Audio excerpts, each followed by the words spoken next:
Hello. Hello. I'm posting our stories. Hold on. It's happening. It's happening. Oh no, it's again. A lot of things just happened on our channel. A video went live, and now we're live. Oh yeah. Live stream. Love stream. Love stream. That's on a different platform. What platform? I don't know. It's just what people say. You know. That's just what people. That's what the people. That's just what people say. You know. This hoodie is very comfortable. I really like it. This is my birthday gift that I got Ryker. Is a Critical Role Ladna hoodie. Peep the merch. I want to have a merch company like Critical Role. Yeah, they make good stuff.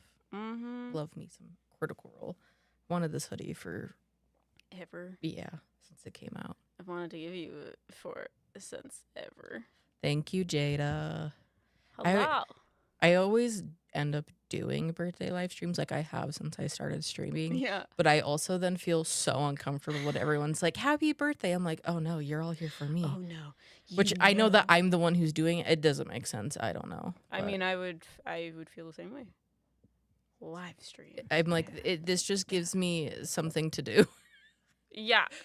Because none of my friends are local. So. Right. And I'm not a party person. I'm not going out drinking or anything like that. So yeah, I mean neither one of us are.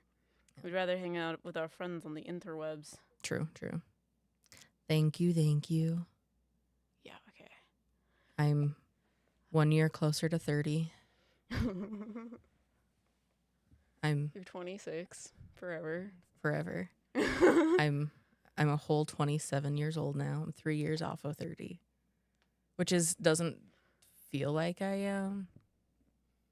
Yeah. So I don't know. I don't know how you're supposed to feel when you turn 27 or even 30. I don't know. I feel like your big birthday is 25 and 21, obviously, but I still feel like I'm 20 half the time.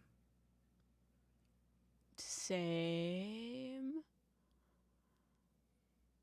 You're entering your Saturn return? Not yet. Not quite yet. What? It's 29 and a half, yeah. Right? That's when you go through it. It sucks.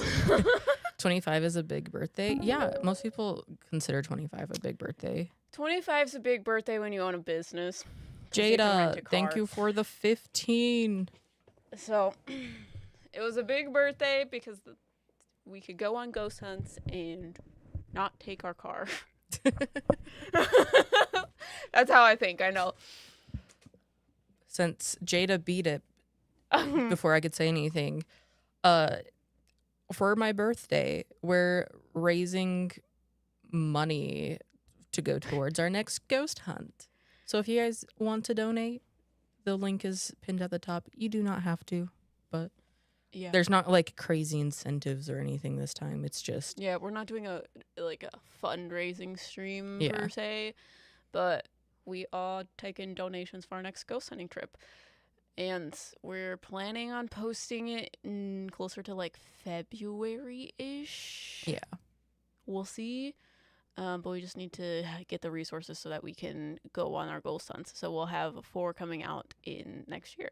Yeah. We're getting started on all of next year's content. Next year's stuff's going to be great. We're really excited. We have planned out the next year softly of things, the individual details, not but the cadence, how we're gonna do stuff. How we're gonna do it, the overarching plans. So. Yeah, because we want to have more regular releases of products and merch.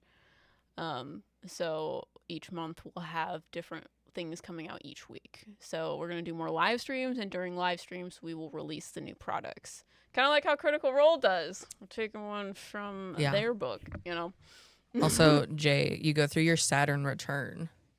Yeah. It's I don't know, every 30 years. It's 29 and a half years. Saturn returns back to the same place it was when you were born. And Saturn is the planet of seriousness. So if you are just fucking around, Saturn comes in and ruins your life, basically. it makes you become more serious about your life again. So ain't nobody got time for that. I've been through enough. I'm going through it right now. I think I'm done with it at the beginning of next year sometime. I think it's at the beginning of Pisces season or something. It's horrible. And then we go through like, we have like two, like 2-ish years, and then we go through, and then I go through mine. Yeah.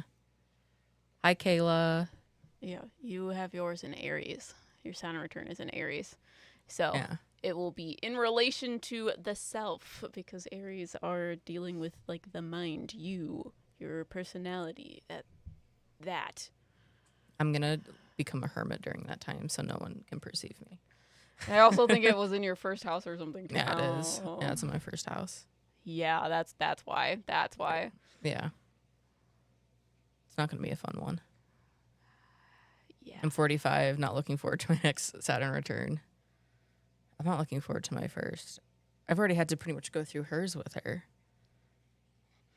Yeah. Because then I like meet you close to like, I don't know. Since I've known you, you've been going through it pretty much. So I got about 3 months. Great. Yeah, no, it started the March that I met you. You're kind of like the thing that pushed the dominoes over. I've been getting a lot of TikToks that are like, the rabbit got me. The rabbit got me. That type of thing. Yeah. I don't know if people get that. Also, this is the trend on TikTok that I've been seeing. We're going to have food showing up during stream. We're getting Panera. It's on its way. We got Panera. So you get to watch us eat. I'm still not even that hungry, so I might have you put mine in the fridge and I'll eat it after stream. Yeah, Ryker had... I had Wingstop for lunch. I just had fries. I haven't been feeling well today. Yeah. Mukbang. I'm still full from Wingstop. I'll give you a mukbang. I had a full 8-piece with fries and a drink, so I'm still, and we had smoothies this morning, so we had 3 meals today. It's a quart of, if you count a smoothie as a meal. That was like our breakfast. Uh-huh. Because I mean, we we woke up at like 11-ish, and then we got groceries delivered. Yeah, we got groceries. I talked to my mom on the phone. And then we talked to Jay for like an hour on the phone. Yeah. Or something like that. We spilled tea with Jay. Scorpio Jay. Scorpio to Scorpio. So there's a lot of Jays in our life. Yeah. Not my brother. The one in chat. The one in chat. My brother doesn't watch our content. Which is hilarious. Which it's actually true. Yeah, we have it on camera. I don't know if it's in the videos, but it will be in the vlog when that comes out. But like half the time we'll say things and he's like, "What?" I'm like, "What is that You about? don't watch our content." I'm like who's the priest? What's the knocking message? I just think it's hilarious because he did the voiceover for Shanley and it talks about the priest. So he told him this stuff to his face. He doesn't watch our content. Yeah. So it's pretty funny. I bully him about it because he's my brother and I can. I think it's hilarious. Cuz he's in it. He's not watching the content with him in it. I know, I'm like, I don't expect you to watch every video, but he doesn't watch the ones that he's in. I think he forgets. He doesn't have a good memory. Such a big forehead, nothing inside. See, and the thing is, I can say this. He's not going to watch this and know that I said any of it. Somehow, lately, every time we say that, then he shows up and he's like, wait, what? What are we talking about? He sent me an Amazon card for my birthday, and he texted me, so you get what I sent you? And I said, nope, not at all. I'm just using a mystery Amazon gift card some dude with a big forehead sent me. The big forehead is their go-to sibling insults. Yeah, and he owes me money, and that he owes me money. Yeah. Mm-hmm. That's the money. The forehead thing hasn't been forever. The money thing, I think, has been. I've known him for like 6 years now. Yeah. And I think for at least the last 4 to 5 years it's been going on. It's hilarious because like when we were at a ghost hunt, you were like goading him about, does he owe me money, while we were doing the Ouija board. And we were talking to Richard, our And spirit it was guide. like, no. And I was He like, was God no. damn I it. was like, Richard, does he owe me money? No. No. Like, asshole. He's like, you choose now not to lie. And I'm like, come on, it's the bit. Right? It's the bit. You're supposed to be on our side. But also, we have a video that just went live. Don't watch it now. Watch it after the stream. Watch it after the stream. Otherwise, you hate me. Exactly. It's behind the scenes of Hinsdale House, so you get to see how we debunked a lot of the stuff in there. And watching back again, I'm like, wow. Like, the longer we were there, the longer I was like, is this house haunted? Oh! No, but because we were told that, like, the one doll, if you put, like, a K2 by it, that, like, it'll go off. And then, like, as we were, like, filming, I could just see it constantly, like, going on and off. So I was like, it's not just going off, like, in response to anything. It's just, like, randomly going. And then we, like, looked around and it was the heater that was nearby that was setting it off. The only time it wasn't going off is when we were standing in front of the heater, blocking the, like, frequency from getting to it. So we moved the doll and put it on the, like, couch, and it just magically was not going off anymore. Weird. But we did that a lot at Hinsdale. So by the end of it, we were both just like, so this is not what we expected. There's this weird priest here, but also we figured out the priest wasn't even there. So now I'm just like so confused by the whole thing. They say that it's in its healing era, and I'm like, is it haunted still? I don't know. We did get some stuff, but that was also from like the priest dude that we like brought there. Yeah, I was like, I don't know how much we like really got there. Yeah. Cause like it seems more active, I feel like, than it was. Yeah. But that whole trip was just a weird one. But hi Pyro. Thank you guys for the birthday wishes. Again, I feel so like I'm like, what do I do with my hands? And I'm like, I don't know. I don't know. Can't take compliments. I talked to my therapist about this. I talked to my therapist about this. But I hope the mukbang's good.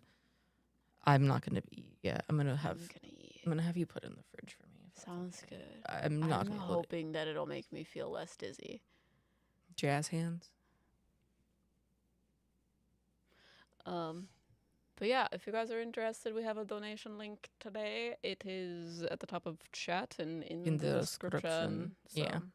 We're raising money for our next ghost hunting trip.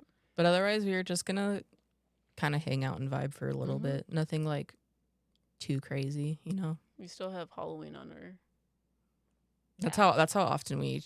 We honestly should just keep it on Halloween. Every day is Halloween. Every day is Halloween content. But yeah, I think is like the stream super behind? I don't know. Is stream super behind? I don't think so. No. Okay. Can we make just a whole season Halloween? Yes, please. I mean, it is for us. That's our life. Yeah. Full on life. Like, our job is basically Halloween. Our house is basically Halloween. I'm pretty sure we're both possessed by something. Oh, 100%. We have dark demon things following us around. We are, in fact, haunted. We are the haunted objects. Yeah, Pyro might be behind. Yeah, that's why I was wondering. But I'm excited for you guys to see our, like, updated bedroom because it's so pretty. Yeah, we're making a video because we mentioned this yesterday. We're making a vlog of us setting up our altars. So we painted our bedroom and then we set up our altars in that room. We were going to have it be a different video because we're like refinishing a new desk. There's and a stuff. sneak peek. Sneak peek. You can't see it in great detail, but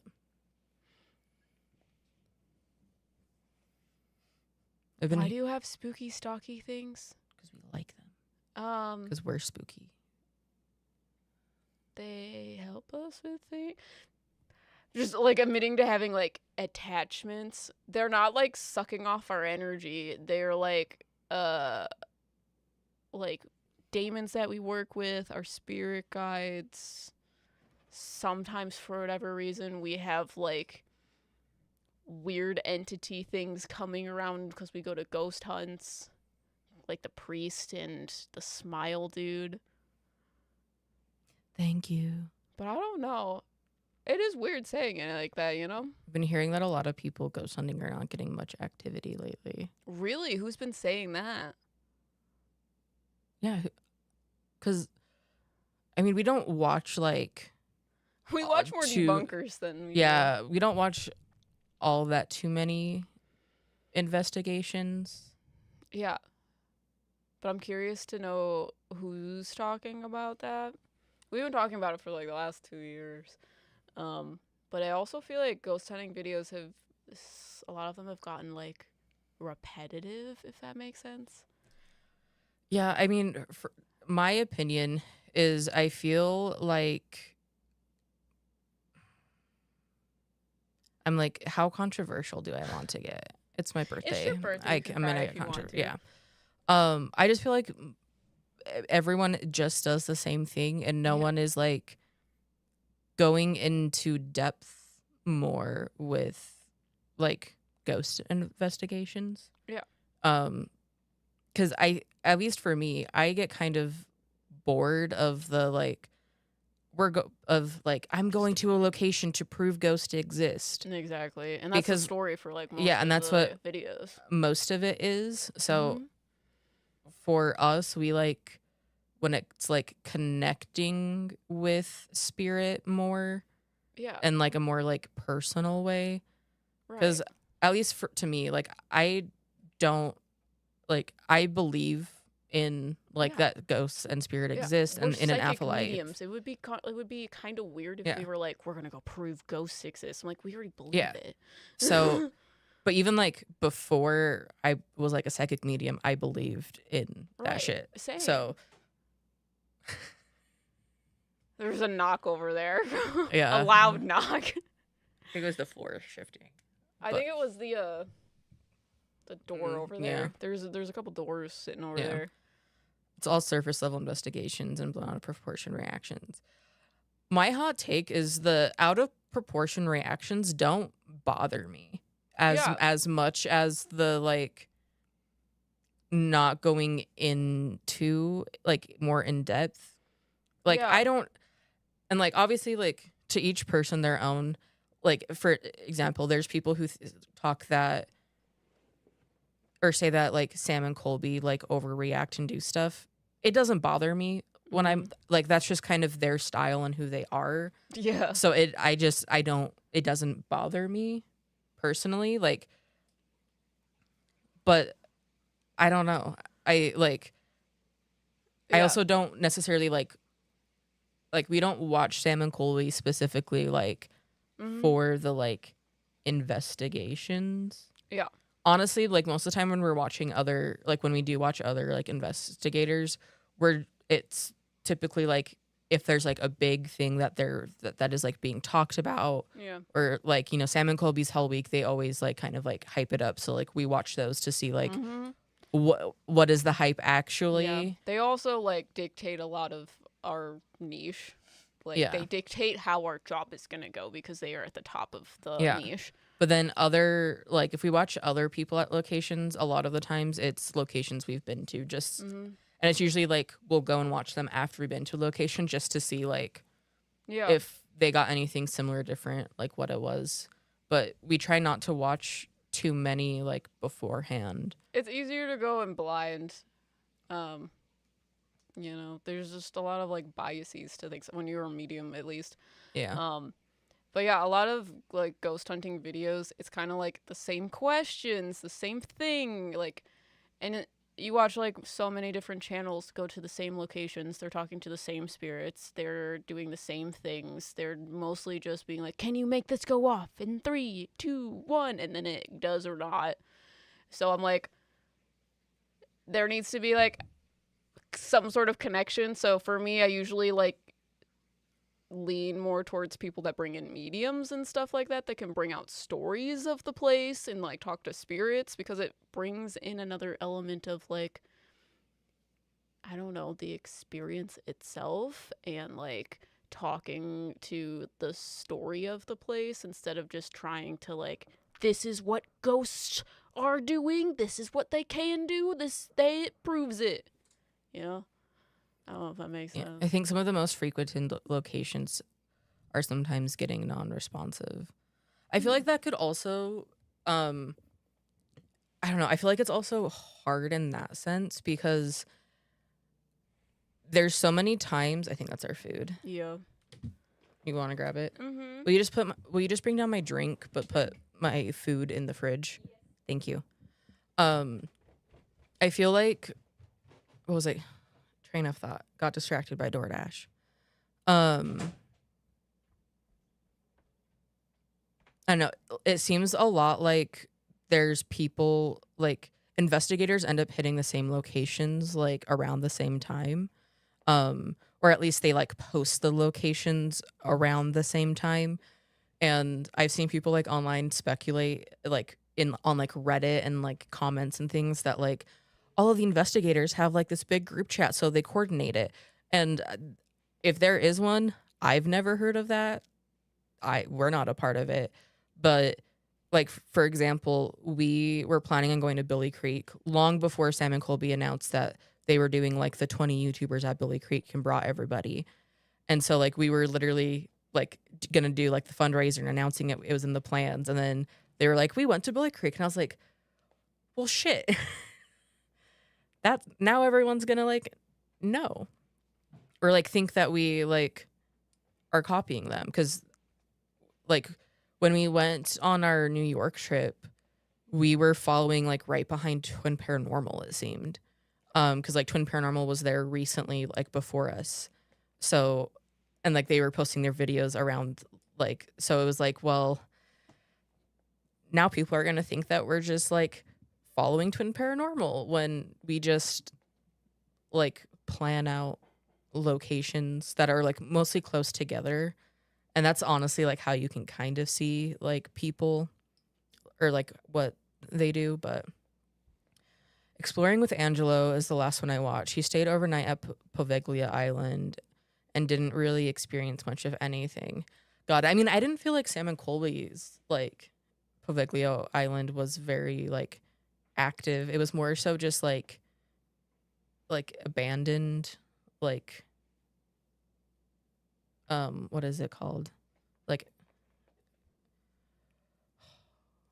words today are just not happening. But I feel like it was more like exploration type shit versus like they did some ghost hunting, but it seemed like it was mostly some of like hiding from the cops and stuff. I do feel like, at least for me, out of their Hell Week this year, I think that Poveglia Island and the catacombs were the most interesting, even though those two kind of had the least to do with the paranormal. Just from like an average viewer, I feel like it was more interesting. Sounds good, Jada. Thank you so much. I wonder if it's possible to do a random draw pool and film whatever haunted location gets picked, so no one is thinking of y'all following another creator. I mean, we don't talk to any other creators. There's no straw, so I got this one. What is with us not getting straws today? That's okay, thank you. The other one is dirty. Yeah. But that was the straw in one of my you. cups. That's not very good lemonade. It's because of the agave. I feel like usually agave is better than that. I But know. Let me see.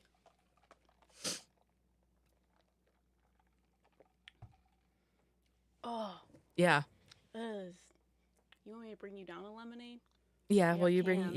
you down a lemonade? That is not good. Oh, that is not how it normally No, that's what I'm like. It's like, tastes like feet. it does taste like feet, in not a good way. Not that feet taste good. Anyway, I'm gonna move on. Yeah, I mean, we don't talk to any other like creators. Like the only like creator in this like community that we like occasionally interact with is Side Eye Guy, to be quite honest. Like we very much are kind of like we just stick to ourselves.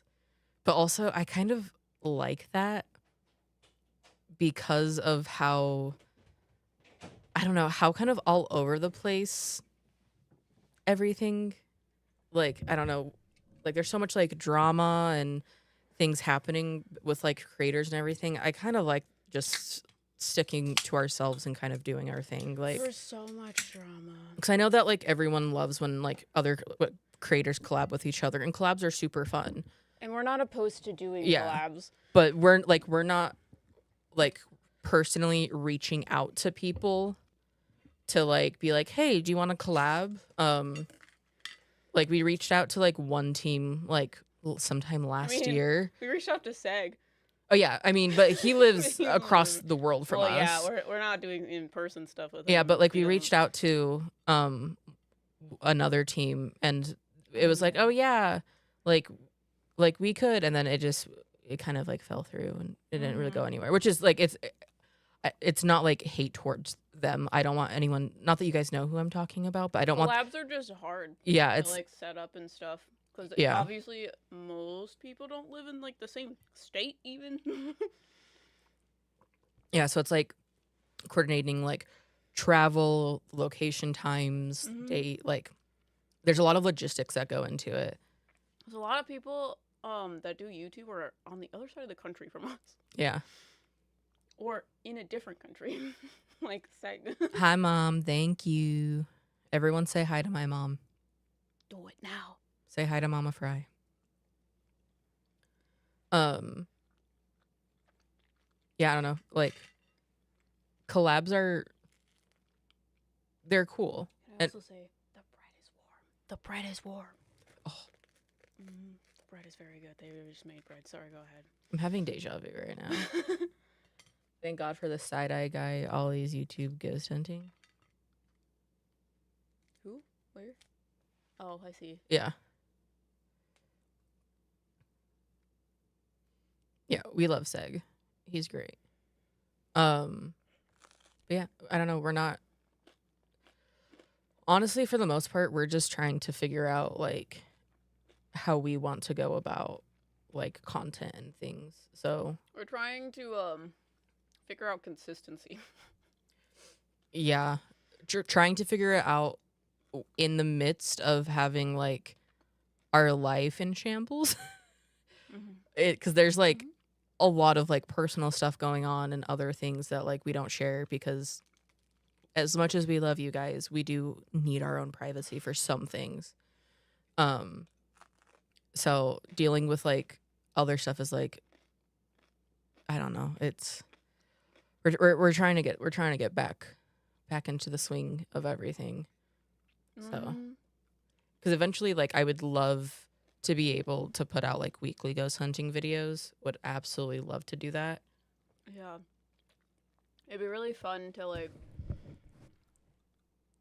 I don't know, do a couple like weeks of doing ghost hunts, and then have like enough content for like the first half of the year or the first quarter or something. Would you ever work with Garrett Watts? Yes, I would. He's hilarious. I loved Garrett for a long time.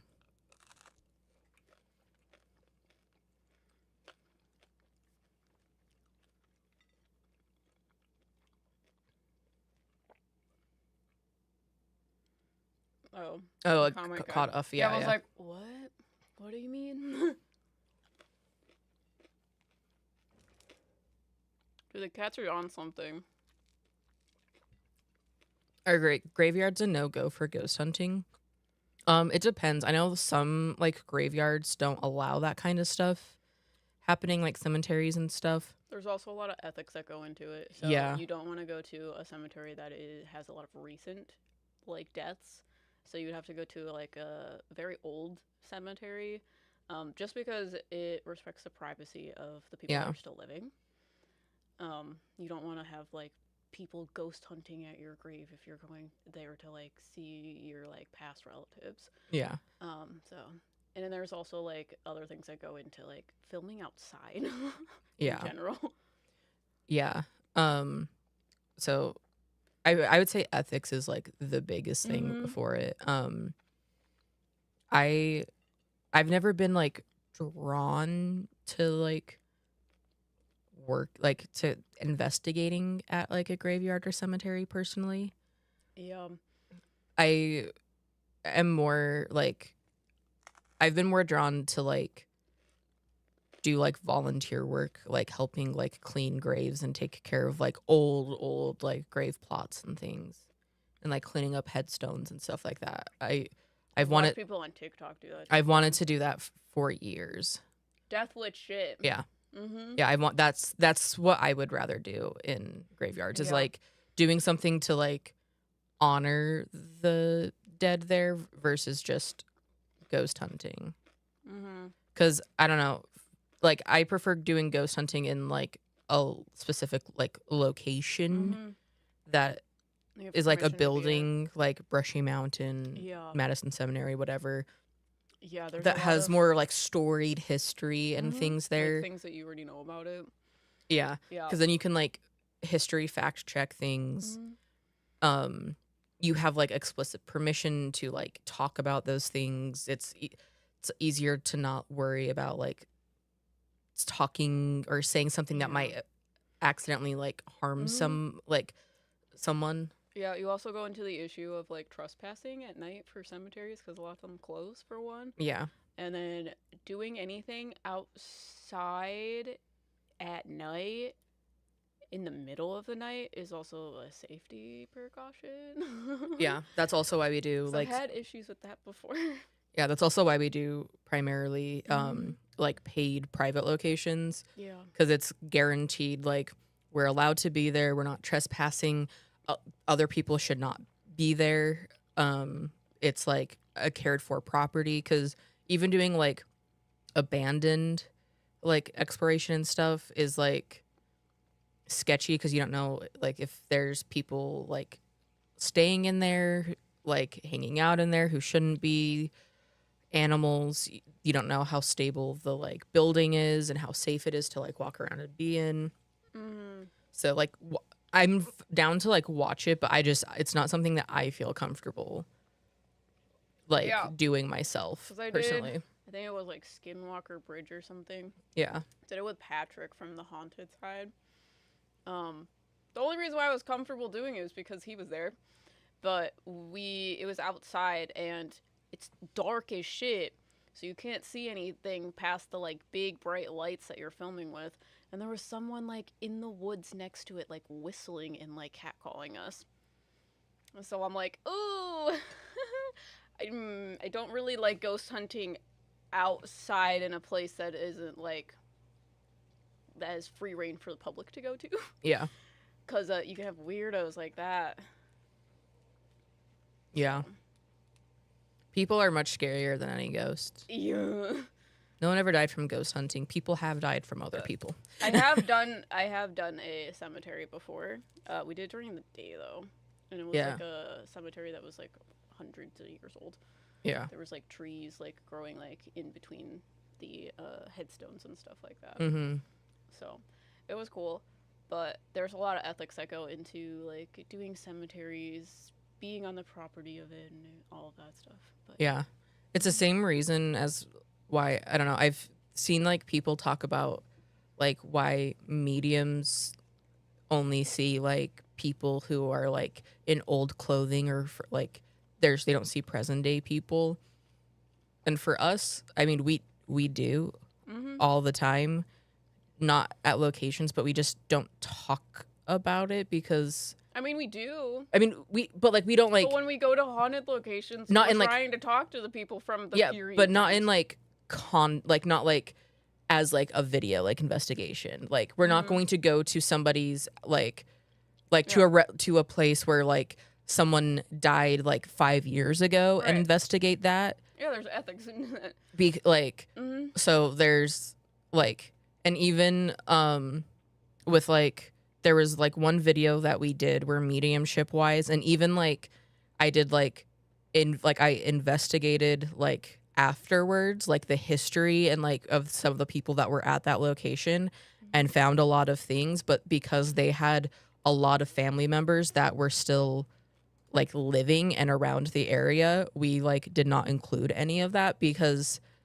that's not cool to do. Yeah, we don't have permission So to talk about their lives. They're yeah, still living in. Night Pyro. Hi Alex, thank you. Abandoned places are definitely scarier. I was curious about how graveyards would fall on whether they should be investigated or not. Do y'all have a dream investigation spot or spots? Yes. So many. I would love to do Ohio State Reformatory because that place is beautiful and massive. It's just so expensive. What's the big place in California? Alcatraz? No.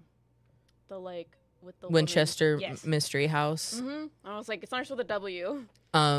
Yes, that one. Trans Allegheny. Oh yes.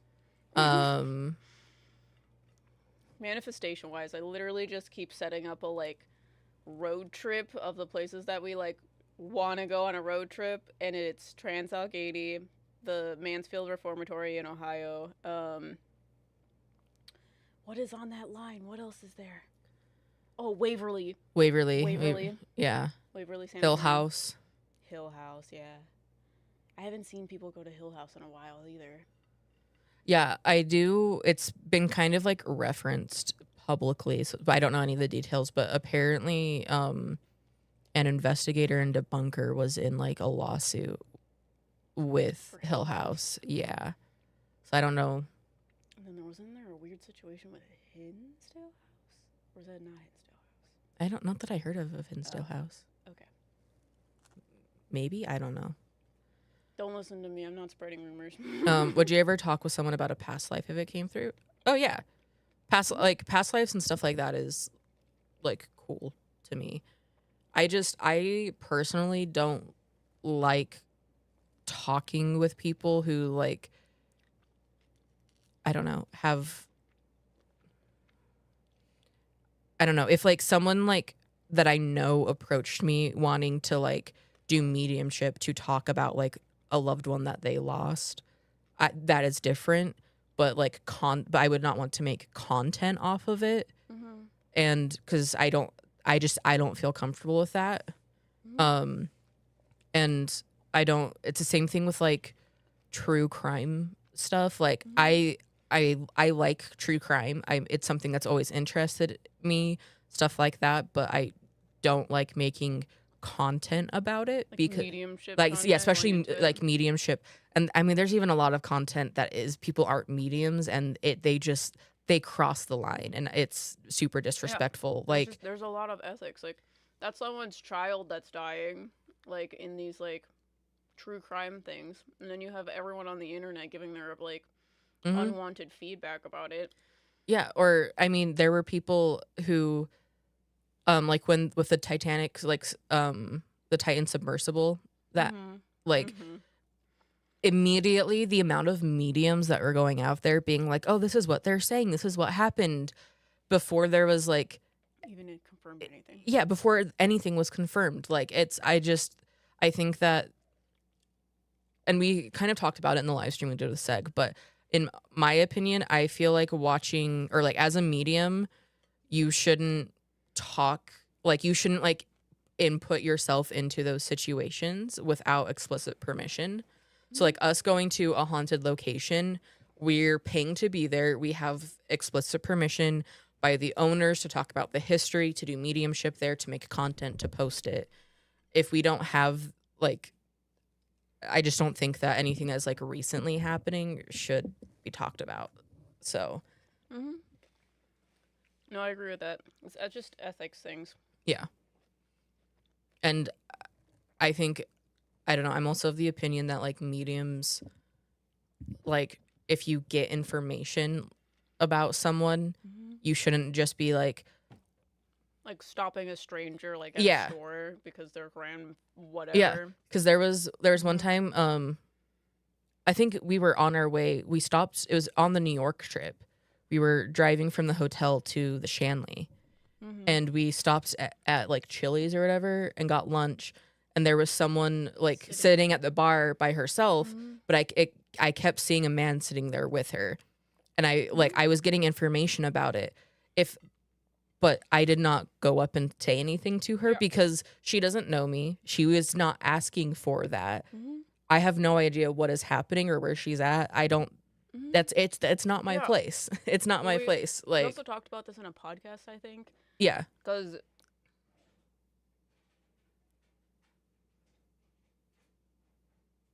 What are they doing?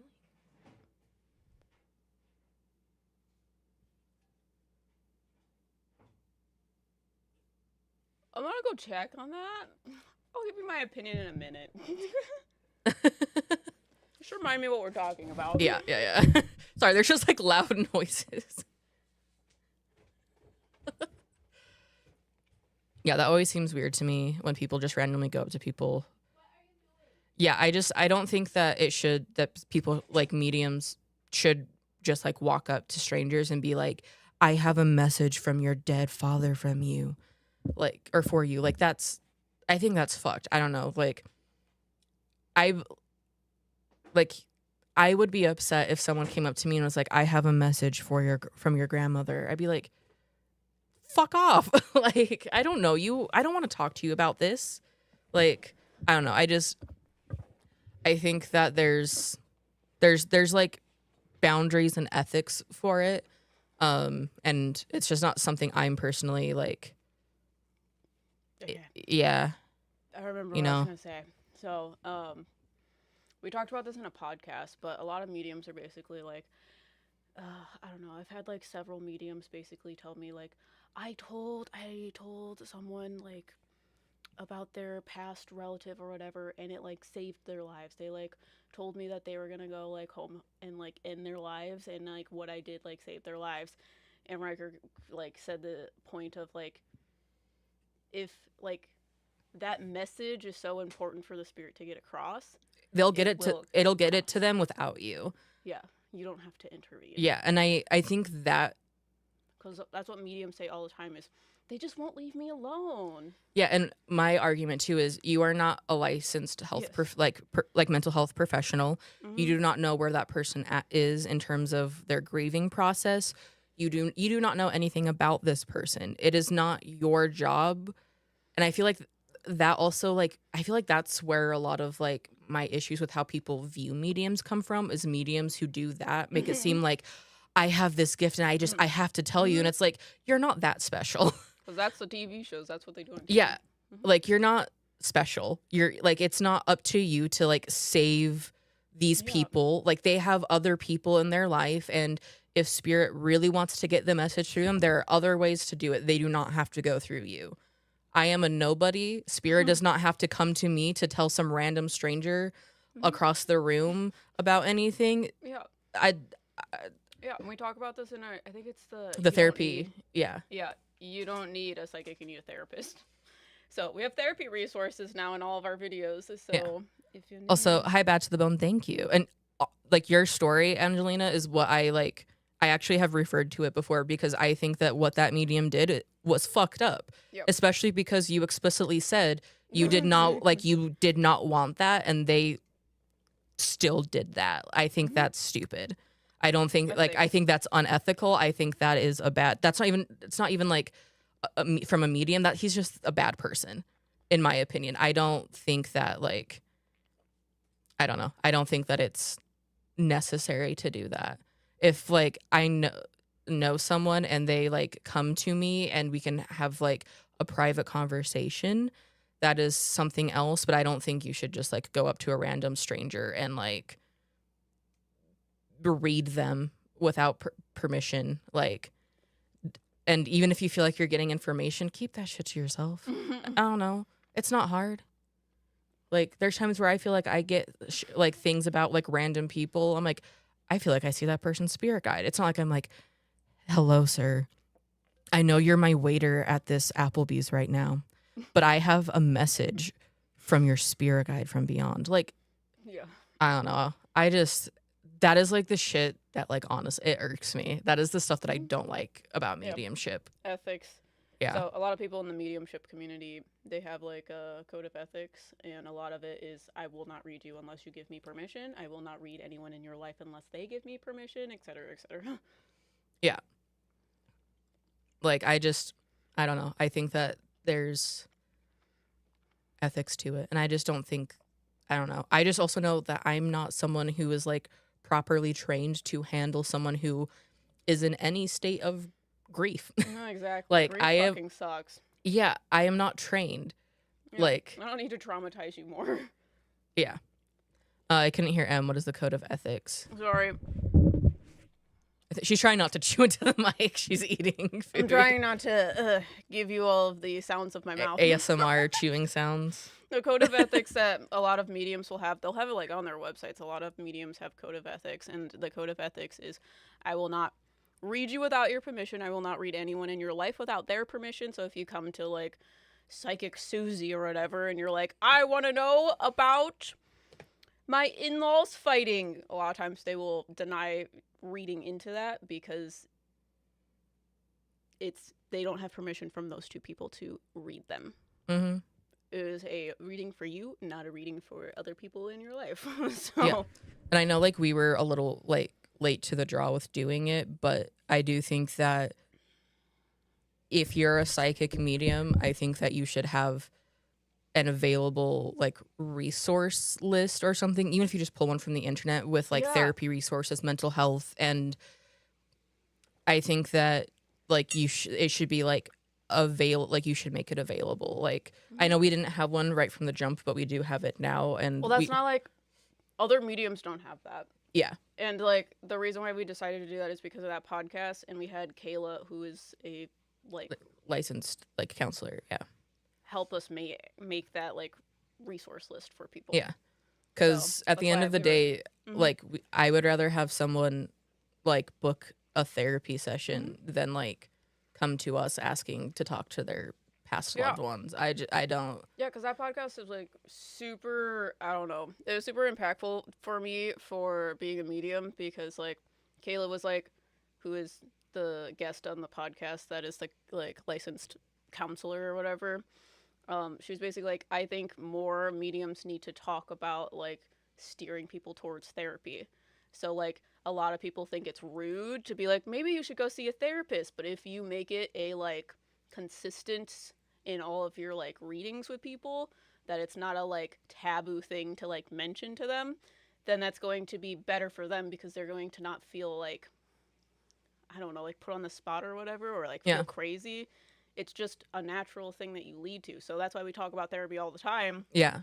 So it's not weird for when you get readings with us and we're like, oh my God, this is something that you should talk to a therapist about. Like, yeah. Here's some resources for therapy. Because, I mean, I don't know. Like that podcast, since we're talking about it, like you had Kayla who does that. Like that is her job. She's a counselor and works at school, like a school and stuff. You have me who like I was doing like therapy and I've been in therapy consistently for like the last like 5-6 years. And then you had you who hadn't like started going to therapy yet. Yeah. So like but you had more of like the full mediumship I've been perspective. Around a lot of mediums. Yeah. So you were able to like bring that, and I think that like it was, I don't know, it was interesting to me to hear like what you know from like what other mediums have done and everything, just like in the industry, because I was like, I think that's fucked up. So I've been around a lot of mediums. And you can, like my mom said, you can gently guide people to therapy too. Yeah. It's not like you have to be like, well, you have issues, you need help. Yeah, you need to make people not feel weird about doing that. Yeah, it's part of why I like, obviously, like I'm not going to tell you guys every explicit detail that I talk about with my therapist because it's for me, but I do try to be open about like my mental health journey, not even just as a medium, just as a person. Like I go to therapy like once a week to every other week, and that is like, I don't know, it's an important part in making me feel better, and it's done a lot of help. And I don't know, I've I would rather help more people feel confident and like more comfortable with going into therapy than like learning about how to be like how to do like mediumship or grow your abilities. Like I don't I'm not interested in teaching people that. I would rather teach people how to be comfortable with like going into therapy and get and like Yeah. doing that stuff because I think that is more important and impactful. Like Mm-hmm. us being mediums, yes, obviously it's what like our content is kind of like about, but that's not just like entirely who we are. Yeah. It's just a part of us and we just are sharing our experience, but Yeah. And we're more than just like a simple like medium yeah. stereotype. And it's also like a lot of people ask us how do you do mediumship and stuff like that.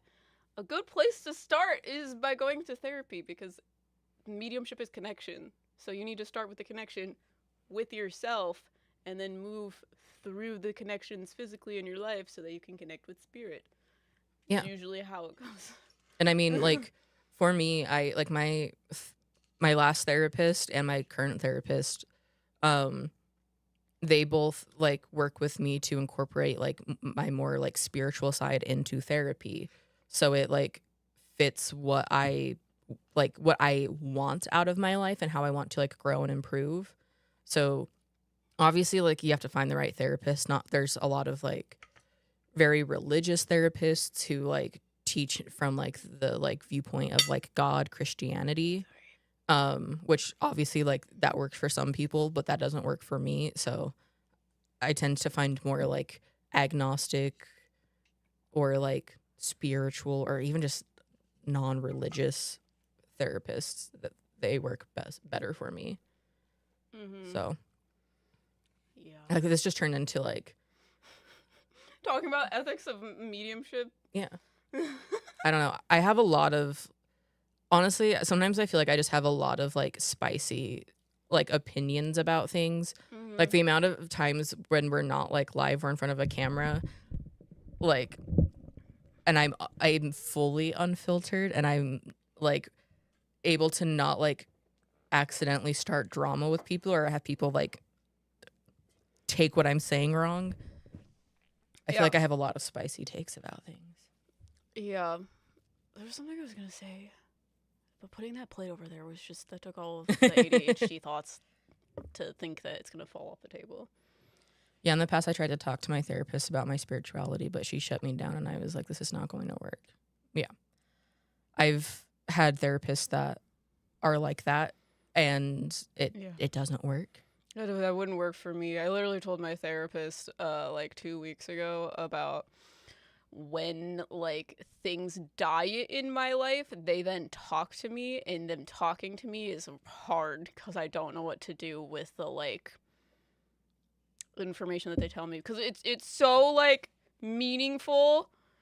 Oh my god. So I kind of like spewed like 10 scenarios at her. I don't know. I think it's funny that I told her about Richard. I was like, if this is gonna work, I literally, how I did it was like, so I'm a psychic medium. You know what I do for a job, so I'm a psychic medium. So you can either screen me and like make sure I don't have schizophrenia or whatever. And she was basically like, yeah, I was kind of asking questions to do that, and I was like, yeah, I expect that. But also like, do you want me to just say, my spirit guide is telling me this, or do you want me to frame it as, I was thinking about this? And she was like, you can say it's your spirit guide, I don't care. So yeah, I don't talk with my therapist all that much about like mediumship things. yeah, The only time that I like really have is I was like, life is just hard, but everywhere we go we're just getting like random people that we meet are just like, you're destined for this, and they know nothing about us, and we get weird premonitions, and it's been years, and I don't know, I feel like I'm going crazy. And I was like, do you think I'm going crazy? Because you're the therapist, you can tell me if I'm going crazy.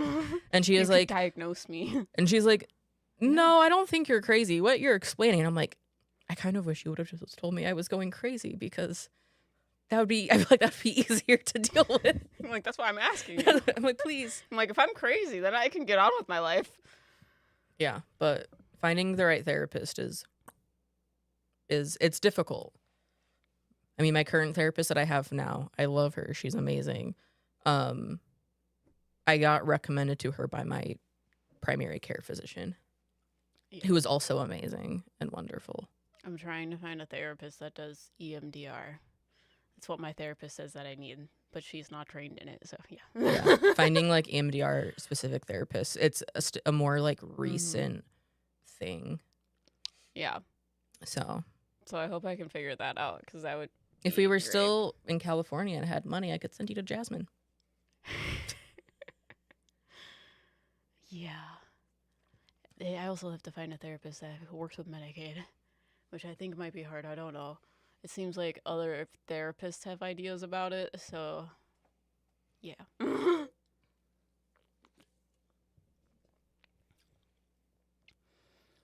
Sorry, my friend DJ's texting me. No, you're good. I'm reading chat. Yeah. Love what my guides are like. Is this what it is? And it's my therapist. Yeah. Yeah. I don't know. I mean, if you guys want more of my spicy takes about things, you can bring up topics and I'll tell you my spicy takes about them. Yeah. Or until then. So in trying to like find TikToks for the satanic panic about people like modern day spreading crazy conspiracies, I wasn't able to like find them very easily because my algorithms aren't because I don't consume that content. So I made a like brand new TikTok just to find like conspiracy like it's fantastic. like those people are crazy. Like conspirituality TikToks. Yeah. And oh my god, we were watching some of them last night and it was like breaking my brain. Yeah, there was this woman. There was this woman that was trying to convince people that the U.S. is actually Africa. I think she said specifically the Grand Canyon is Africa, and that something with Pangea and Noah's Ark is from Florida.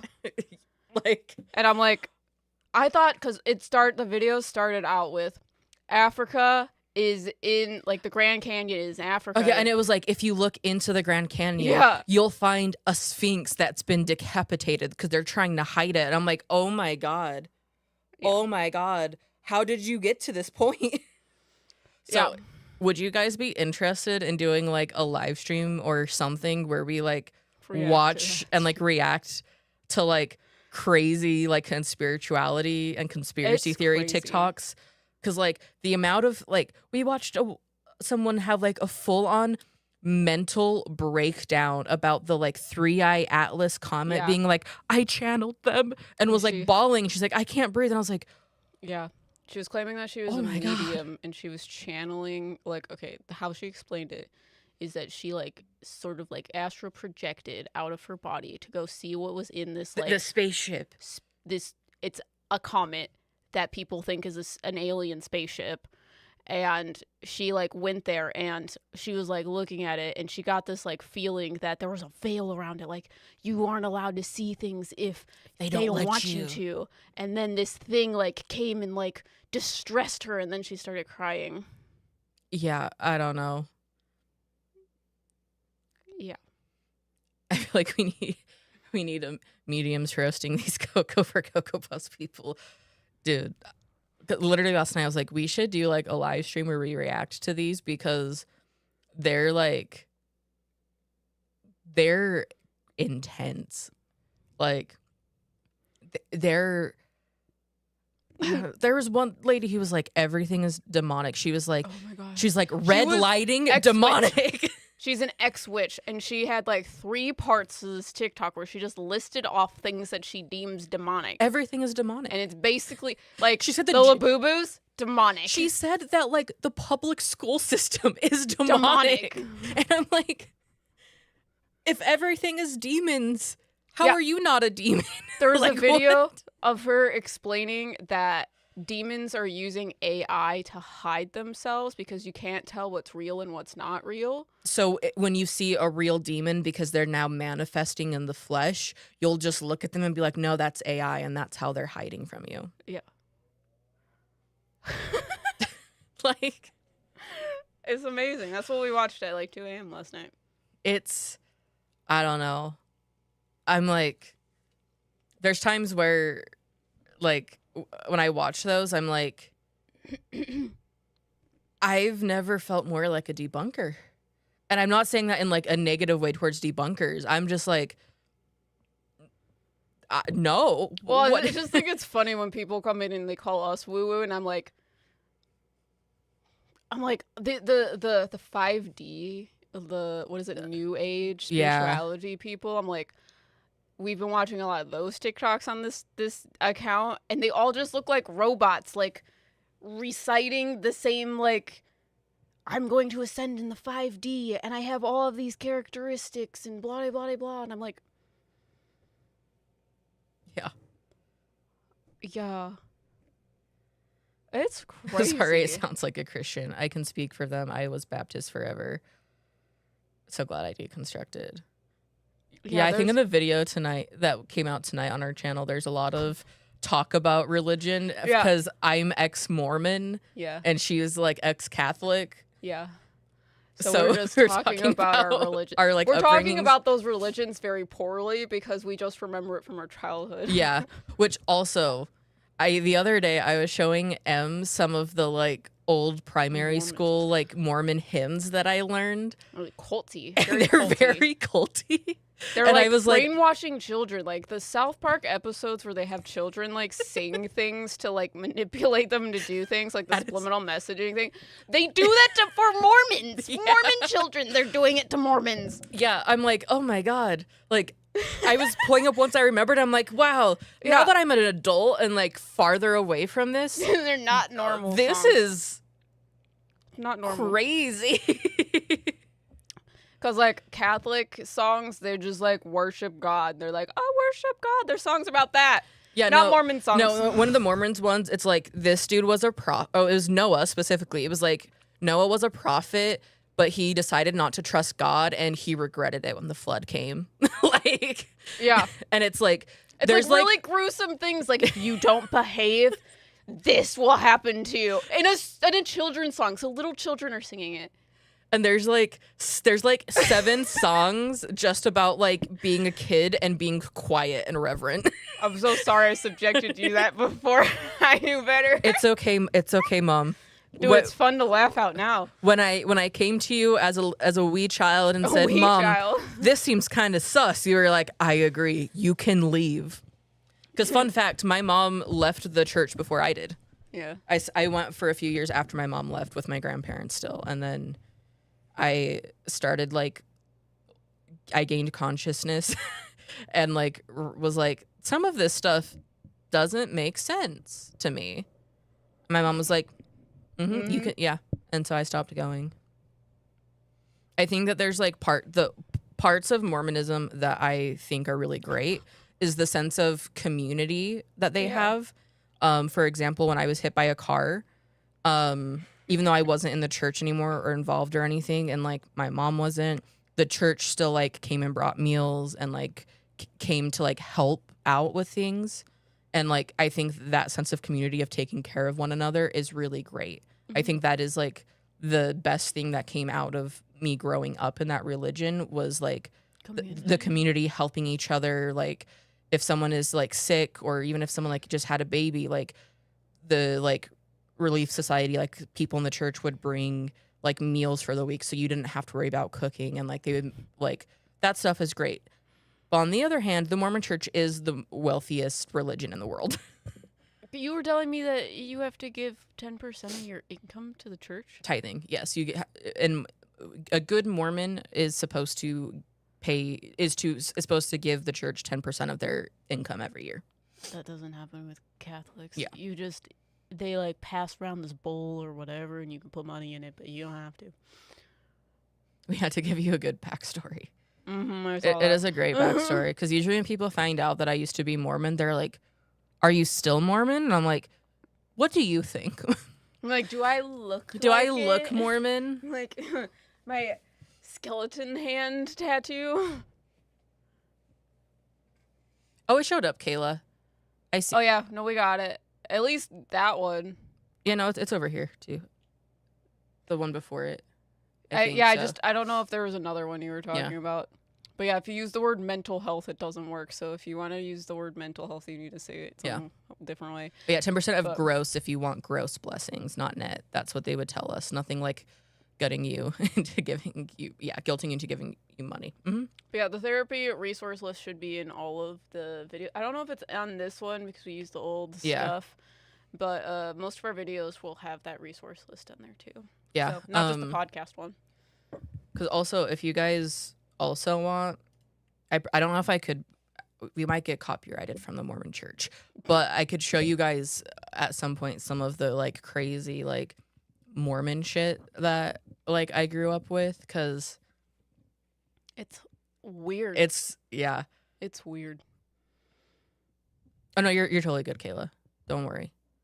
Yeah. Mormonism is a very weird religion, especially because like the Mormons are the ones who like they stole the land from the natives, but they settled in Utah and kind of like created like what is like now Utah.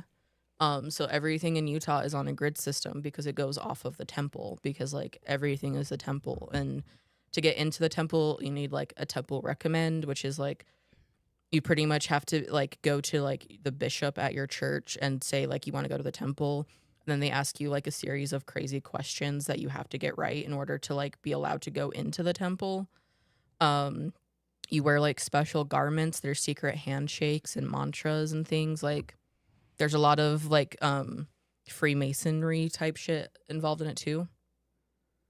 Why can't we say rental wealth? You can't say mental health because there's a lot of people who use that in like a very derogatory way. So it's we blocked the words on our channel because people like to diagnose us. Yeah. So or other people, and so unfortunately on live streams it just gets fully shut out. Yeah. But on our like in normal comments it gets held and then we approve. Like, we approve them. So if you use words like schizophrenia, mental health, that sort of stuff, it's automatically blocked because we put those words in there so we don't get toxic people saying that, especially because we have a community of people that are trying to grow their gifts. I don't need you guys saying that to other people either. So yeah, and also the people who are saying that aren't mental health professionals. No. They have no business being diagnosing people. But we only have issues with it when we're doing live streams and people are like, I want a reading on mental health. I want to talk about mental health. So, but we don't want to unblock it because that can be very harmful if you have horrible people coming into your comments. I've got stories for days about that culty nonsense. You're talking LDS, right? Yes, LDS, not FLDS. Just Latter-day Saints, not the fundamentalist Latter-day Saints. Yes, LDS, yeah. I got stories for days about the culty nonsense. Yeah, we should have you on our podcast sometime, Mom, to talk about that, because that would be great. Yeah. She told me of so many things at Red Robin. I'll have that memory forever. Yeah. Learning about what happens in the temple. I grew up Catholic, Jehovah's Witness, atheist. Organized religion is scary. Yeah. My mom, before I was born, my mom and the rest of our family was Jehovah's Witness, and then they converted to Mormonism. So. Which is interesting. Yeah. An interesting turn of events, if you will. Yeah. So I was like the first person in my family who was like born and raised under as a Mormon. Mm-hmm. Opposite ends of the spectrum. Yeah. I will say, though, Mormonism, nowhere near as bad as Scientology. Nowhere near as bad.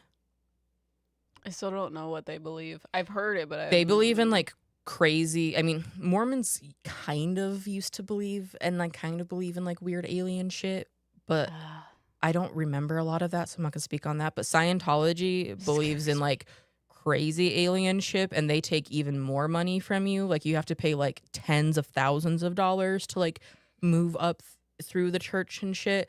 And then if you want to leave, like if you're there with your family and you're like, I don't like this anymore, your family has to shun you and they like will sue you. Like Tom Cruise is a Scientologist. There's several like big actors in Hollywood that are Scientologists. I'm going to show you a Scientology documentary because like it's crazy. I just don't know what they believe. Do they believe in like Christianity type things? No. Okay. Do they believe in science type things? I don't even feel like it's science. I'm Like, just asking because it's Scientology. It's scary. Like Flying spaghetti monsters. Scientologists make Mormons look normal. For reference, like Nice, I know nice, people nice. think that like Mormons and Mormonism is like crazy, and like to an extent there are some like kind of out there things, but Scientologists are like, You don't want them knocking on your door. oh, they don't knock on you, they don't come to your door. There's literally in downtown San Diego, like where I used to live, there is a Scientology building that like everyone is like just like openly hates. Weird. They're weird flooding your mailbox with books. So many books. The guy who made the religion was a fiction author or something like that. Yeah, look at this. Does this not look like a like cult temple? Dude, that looks like they do experiments on people in there. Like secretly. Oh yeah, there's a Scientology compound not far from my mom's house. Do they do experiments on people secretly there? Probably. Is there like an underground experimental ward or some shit? Like at least the Mormon temples are pretty. That looks like Disneyland. Yeah. They wanted to Mormon temples are typically positioned in very like public views so people know about them and everything. Right. And you can always tell if a church is a Mormon church or like a Mormon temple or anything based on the gold angel on the top, which is the angel Moroni. Never noticed. Yeah, that little, he's like a little golden dude with the trumpet. That's the angel Moroni. Is that the angel that came to whoever had? Joseph Smith, yes, Okay. and told them where the golden plates were. And I was also like pulling that out of my ass because I wasn't sure if he like talked to an angel or no, something. that is the angel Moroni. Yeah.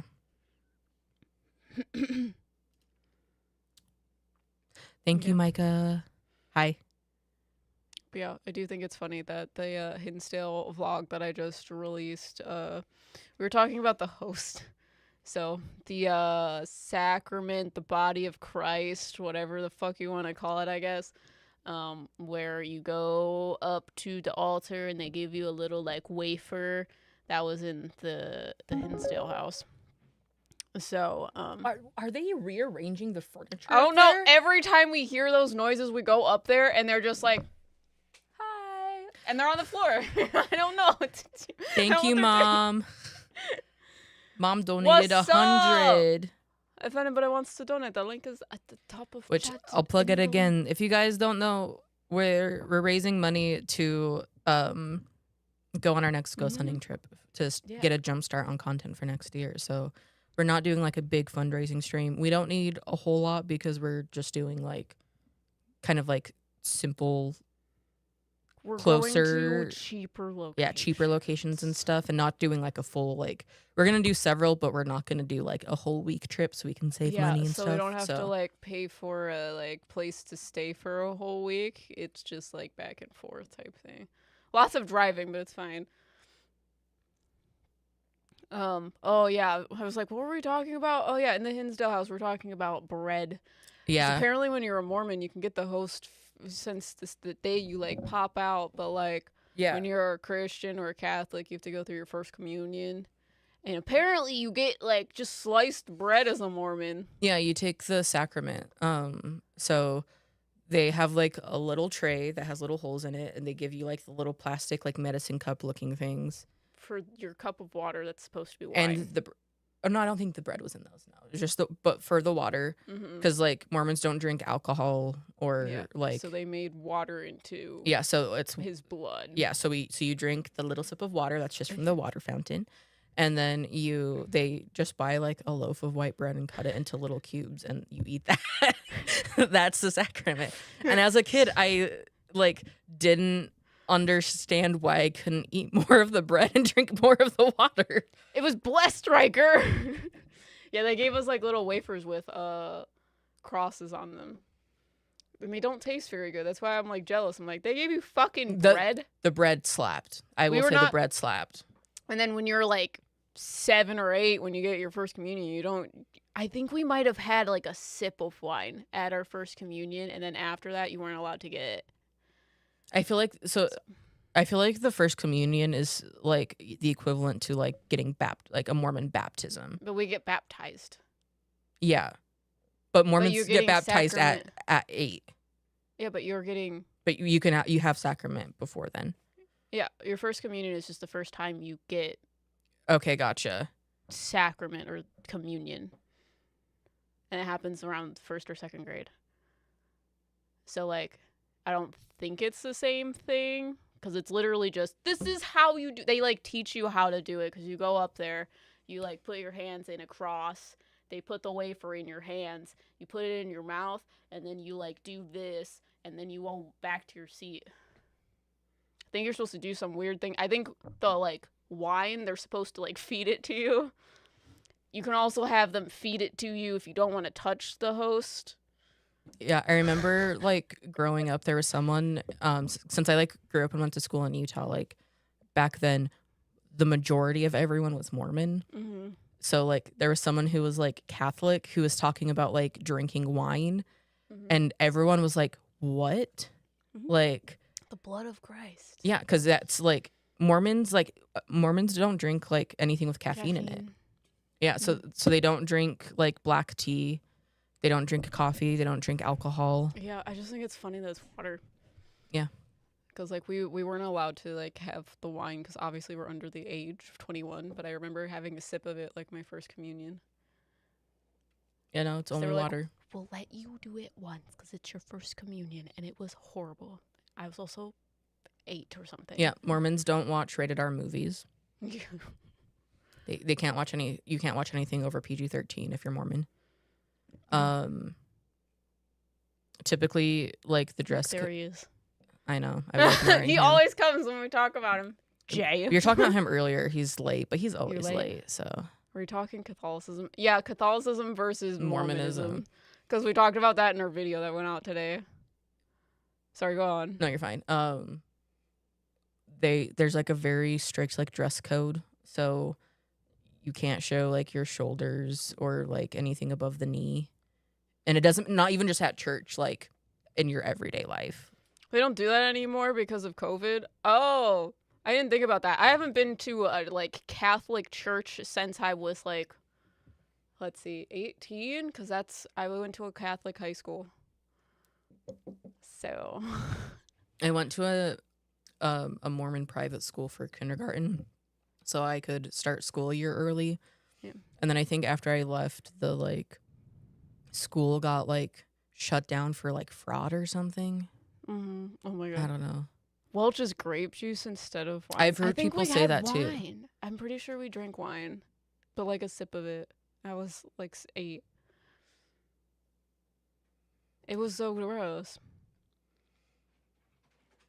What I don't get is having to wear the daily underwear in Mormonism. Is that like another way the church to get money? No. So there's like special symbols at like specific points on it as well. So like the garments. I don't know how to explain it. Mom, if you can explain it easily, go ahead. My monitor cut out. We're gonna do the monitor thing again. Apparently. Symbol of protection. Yeah, symbol of protection. So, like, but you have to like. Don't you have to go to the temple before you start wearing garments or something? Because I know, like, I never reached the age or anything to wear garments. Like, It's like to keep your body safe and your spirit pure. Yeah. Yes, you have to go to the yeah. So to like before you start wearing garments, you have to go to the temple. Crazy shit happens in the temple. Yeah. So and to get to the temple, like I said, you have to get a temple recommend, which is like pretty much like a like ID voucher card thing that says that you are allowed to go to the temple. You are not allowed to go to the temple otherwise. And you have to like talk to your bishop, and they ask you questions like, have you sinned or will you repent, and like crazy things. Yeah, you typically only go if you're going on a mission or getting married. Yeah, you don't really go to the temple unless it's like a special occasion. But part of why my mom left the church is Mormons believe that like when you die, like you like heaven, you go on with your family. Mm-hmm. So but to do that, you get sealed in the temple. So like they like there's like a special ceremony to get sealed, and it's like, so you all are a family, and you can, when you die, you'll all be together in heaven. Because my mom had me out of wedlock and was a single mom and a teenager and everything, they told her that we would not be able to get sealed in the temple. Rude. Yeah. Mormons, there's like a lot of weird things too. Like if you're like a certain age and you're single, they have a dedicated singles like ward, like section of the church, like that's why you see time a lot frame of Mormons that are like married off very young. So they try to like get you to meet someone in church, unless I got married and he adopted you and we all got sealed. There's like a lot of like weird things. I left very young, so I remember some things, but I'm not like well versed in Mormonism as a whole, I would say. Like, it is just funny because we stay at Marriott's, which is a Mormon-owned company. Can they have multiple wives? No, that is the fundamentalists. That is the FLDS. Mormons way back in the day used to be polygamists, but until like the government, like the federal government, outlawed polygamy, and they don't do that anymore.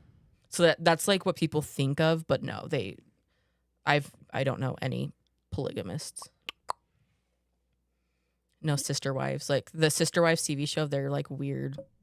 Yeah, it's not legal to have multiple wives. I also find it interesting there's no woman in highest of ranks. Oh yeah, no. The Mormon religion is like very patriarchal. There's only only men are only men up are there. Prophets. Yeah. So only men can hold the priesthood. Only men can be can serve, unless like the women serve in like, there's like Relief Society, which is like the adult women like group of the church, where you get together and you like do things, cook, all of that stuff. But like women aren't allowed to like have the priesthood or hold any position of power within the church. And up until recently, you couldn't even be gay in the church. Now it's like you can be gay, but you just can't talk about it. And like you don't act on being gay. Yeah. Yeah. So I didn't like know. It wasn't until I got into like junior high that I like learned what like the LGBT community was, and what like bisexuals and lesbians, and I knew what gay was because I have a cousin who is gay, but I thought that that was only like men who liked men. I didn't know that women could like women. So when I learned that, I was like, sign me the fuck up. Sign me the fuck up. Wait, that's an option? And then I never looked back. Been gay since. Been gay since. When I walked out of the closet for myself. Yep. Yeah. This is a weird live stream. I think it's hilarious to watch us talk about religious things. So. Yeah. Yeah. From conspiracy theories to like more religion. Yeah. I don't know. We just talk about it in the Hinsdale house because they had like the host there, like the little body of Christ wafery things next to the priest picture. Christopher. What'd you get? I don't know. It's loading. Loading. It's verifying. Crazy. It says error. Crazy. Oh. You got me 2 games? You got me Expedition 33 and Hollow Knight? Christopher, thank you. Gaming stream soon? Gaming stream soon? I also bought myself 3 other games today. Oh my god. What else did you get?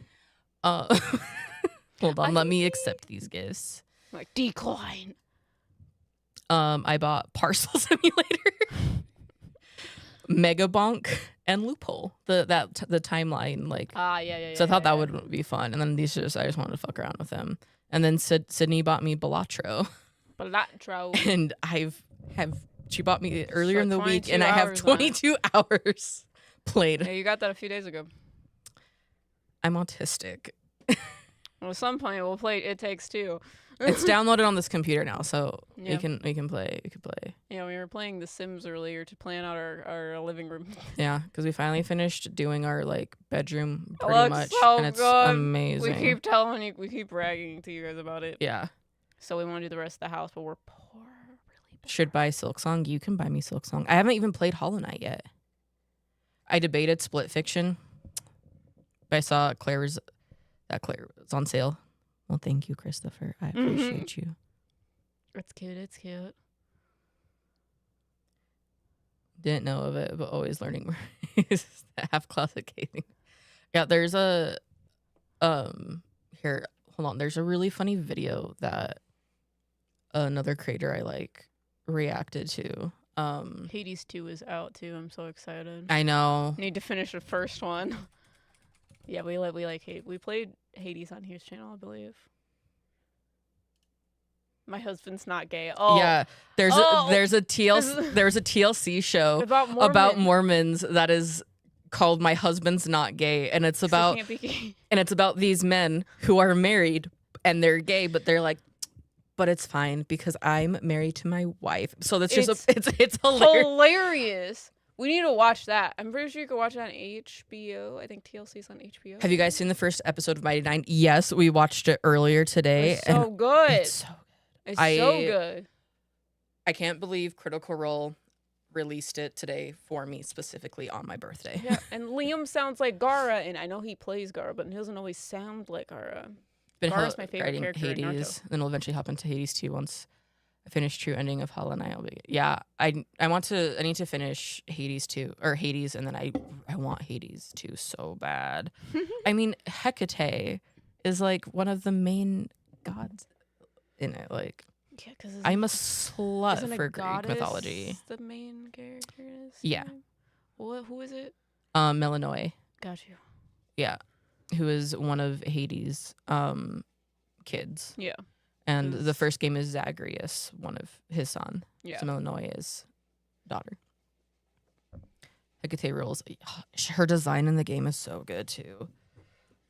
The realty is Percy Jackson as a kid is what got me to start questioning the Mormon religion. Yeah, Because I was like, the idea of multiple gods makes a lot more sense to me than just like one singular, like all-powerful being.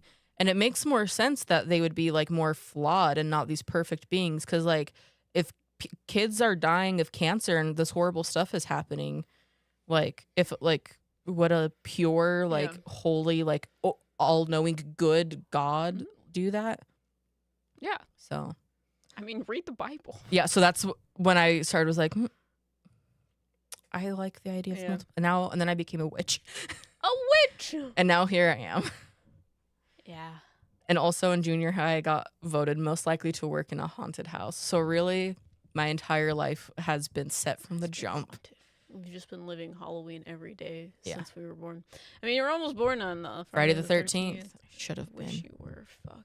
I know. Should have been. We can play. My mom didn't want me to be born on Friday the 13th. She went into labor Friday the 13th, but I know. I should have been born Friday the 13th. I know. It would have been great. It would be very on brand for Ryker. It'd be so good. So good. So good. And imagine a Friday the 13th Scorpio. I know. Like, that's just made to happen. Should have been me. Should have been me. What's Hecate? Hecate is a Greek goddess. She is the Greek goddess of like magic, witchcraft. She's a chthonic deity, so she's like underworld-esque. Yeah. So she's in the game. Percy Jackson's out next month too. Yes, I know. I'm so excited. I love Percy Jackson so much. But yeah, Hades is about different gods and goddesses. Yeah. Percy Jackson is what like got me into internet culture, because that's Percy Jackson is why I created a Tumblr account, so I could, as like a 12, 13-year-old child, keep in mind, so I could like look at fan art of Percy Jackson, and then I found like Supernatural, and then everything just like then spiraled. I found Critical Role through Tumblr. I found the band Paris through Tumblr. We're on the Leviathan arc of Supernatural. Yeah. We just got through Castiel, like, spoiler alert, killing all of the angels pretty much off. So I'm like, oh, why did we kill all these characters off? What is happening? And the Leviathan people are fucking weird. Yeah. They're like, they all eat each other, and they're just, and they have this like huge mouth that opens up, and they have to like wind up before they chew on things. And I'm like, oh my god. Yeah. They don't do much. There's a lot of filler episodes, and they're killing everybody off. Yeah. Spoiler alert, Bobby dies.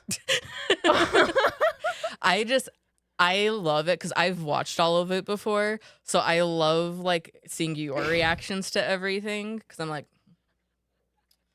Every time it was like getting close, of like I would look at Ryker and be like, is this the episode where Bobby dies? I'm like, we're 2 seasons away, babe. 2 seasons Dude. away. I like grew up on Grey's Anatomy. I was expecting a Grey's Anatomy death, but it was fine. It was fine. I was honestly expecting a Rita death. If you've watched Dexter, I'm sorry I'm spoiling all of this. Rita was hard for me. Rita was like shock. I was like, that did not happen. She's still alive. I don't know what are you talking about? Yeah. I had to watch her die twice. We watched a like scary movie, and she died in that too. Yeah, I forgot she was in it. Yeah, they like turned her. I'm like, that's fucking Rita. You're gonna make me watch Rita die again.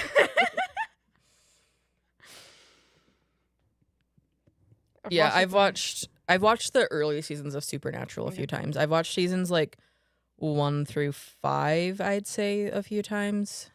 Yeah. I stopped. I've never watched. I didn't finish watching the whole thing. I stopped watching like after season 8, I think. Yeah. I know how the whole series ended, and I honestly need to see it because apparently it is so ridiculous. In a bad way? Yeah. It sounds like in a bad way. So I started. How do you end something like that? They should have ended off of Castiel dying or something. He's not dead, but maybe started watching Has Been Hotel. I haven't watched the new season, but I watched season 1 and I actually enjoyed it. It is really awful. I'm gonna spoil it for you. The ending. Apparently, like the last episode, like Dean like flies away in like the Impala or something like that. Flies? Yeah, like it's some like crazy shit. Just Dean? I think so. I haven't watched it and I'm not like fully fresh on it, but I mean, we've been watching these creatures like open up their face to eat people, and they have to wind up to bite them. Yeah. The Leviathan is just like, why did you guys have access to CGI? You should not have. I mean, to be fair, that was in I 2012, know. so it's But not bad for, especially for it being a CW show. I mean, I liked the Angel Damon arc. Yeah, I feel it's like I was telling you before, Like, most people consider like season 7 being like one of the worst seasons. Yeah. Most people don't love So the Leviathan. Does season 8 better? Yes. Okay. Do they kill off the Leviathans? Spoiler alert. Well, yeah. I'm assuming they do. Yeah. Okay. The Leviathans they're like, you can't kill me. I'll tell you all my secrets. It's fine. Have y'all watched Lucifer? I have not. Yeah, I have not either. Is it good? I hear that it's good. A lot of people watch it. I want to show There's a lot of shows that I want to show Well, I want to show you Sandman, but we haven't watched Yeah. it yet. I want to show you Veronica Mars. Yeah. Because that one's like a nostalgic one for me. My mom and I have watched it so many times. We need to finish Orphan Black and Killing Eve. We like watch it like religiously for a while, and then one day we just like fall off, and then we forget that we were watching it. It's because our lives are chaotic, and then sometimes we're like, we're so not okay. We're just not gonna watch something. Wait, you fuck with Veronica Mars? Put some respect on my name. Yes, I fuck with Veronica Mars. Love Veronica Mars. I need to be in a ball. Because one of the recent episodes that we watched, one of the main dudes from Veronica Mars was in Supernatural. He played Kronos. He was also a Greek Titan. Sandman was awesome. Yeah, I haven't watched it, but It was really good. There's a lot of deities in it. Yeah, we watched. We're still watching through Critical Role, like the early campaigns. But Becky, thank you so much for the $25. $25. If anybody Appreciate you. else wants to donate, the links are above and in the chat. Learning so many new things, right? This is just the new learning. I don't know, the lore drop. This is here's what we get up to in our free time. Just kind of like you just are in a conversation with me and Ryker. Yeah. Shit that we talk about to each other. Mm-hmm. Yeah, we watch. We've been watching Supernatural. We're caught up with we need to finish watching Gen V. The second season of Gen V. We haven't finished that either. Dude, we watch things for a while and then we fall off. I forgot that we didn't watch all of it. Yeah. We need to watch more of Gen V. God damn. Love Gen V. It's so good. You guys should watch Gen V. It's very graphic, so if you aren't into that, just so you know. It's like a side thing to The Boys. Yeah, but The Mighty Nine is coming out next week. Well, in 5 days.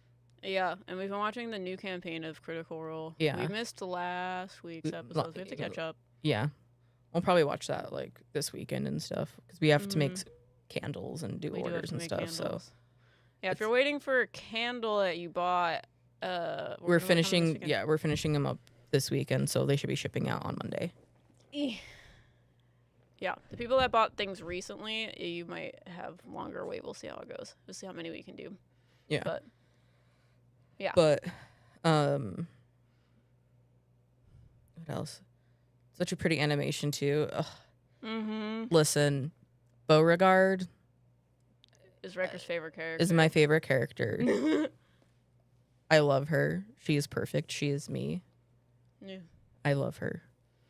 She sounds like Korra, which is funny. And she's very Korra coded. Yeah. Which is why I loved her, because I love Korra from Legend of Korra. And she's a monk. Yeah. Love Bo. I haven't watched any of the campaign 2. I know of them because I love Jester. Jester, yeah. We haven't seen Jester yet. Yeah. But absolutely love what they've done with the first episode. Yeah. It's amazing. Hour-long episodes, fantastic. Needed. I'm waiting for Molly. I'm excited for Molly. Yasha, though. Beautiful. I love me, Bo Yasha, right? Mm-hmm. Do you guys know other mediums? Yeah. Yeah. Yeah, we know plenty of them. Your mom. My mom is not a medium. I mean, she could be. No, I'm saying their mom. Your mom. I'm making your mom joke and you ruined it. It's because I'm autistic. I know. Autism, we got him again. I can't wait to see Bell's Hells animated. Mm-hmm. Because I also love Laudna. Laudna. I love the witches. A witch. Laudna, Imogen, and Fern. They can do no wrong. Mm-hmm. I love women. I love women. And then my favorite, every single campaign, my favorite of the like male characters are always Travis's. Always. Wait, was Travis's character? No, wait, he's Ford. Who was the lion dude? Taylor. No, the one in the Mighty Nine that killed his wife. That's not one of them. No, that's just Okay. a random person. Got you. Yeah, that's not a. He seemed important because he like murdered his wife. Like No, that was just to set up the lore of the the beacon. souls. Okay. Yeah, because the Luxon is the Yeah. beacon. Okay. The reason it's important to the Kryn dynasty is Yeah. when people die, they're reincarnated. So the soul is reincarnated. So he killed his wife was dying. He killed her, so she would be reincarnated. But they have to be within range of the beacon. Yeah. Okay. And so then the Volstruckers took it. And then in campaign 3, Travis is the werewolf old man. Yeah, he's Chetney. Okay. Yeah. That's what I thought I was watching. Yeah, For a yeah, second. no. And I was like, wait a minute, he's Fjord. I don't know. Yeah, you're like Lion Man. I'm like Taylor. Campaign 4. I'm like, no. You're like the other Lion Man. I'm like, I'm definitely sure we're not watching campaign 4. I'm like, there's Like only that. been one Lion Man, and it has been Travis. Ah. And he does an amazing Russian accent. And he's a big lion dude that's like, he's kind of like not McSteamy. McDreamy. McDreamy from Grey's Anatomy. He's got romance. His hair like blows in the wind. I'm sorry you guys are going to hear this, but it's bothering me. Sorry, I'm OCD. I wasn't looking at it. I know. It's just in my face. So yeah, I'm but like, you I always need to, move like- it, so it always gets twisted, and it bothers me. Yeah, I just love Critical Role. Obviously. Em got me my Laudna hoodie. For my Yeah. birthday. It's very nice. Very high quality. Want to have a merch company.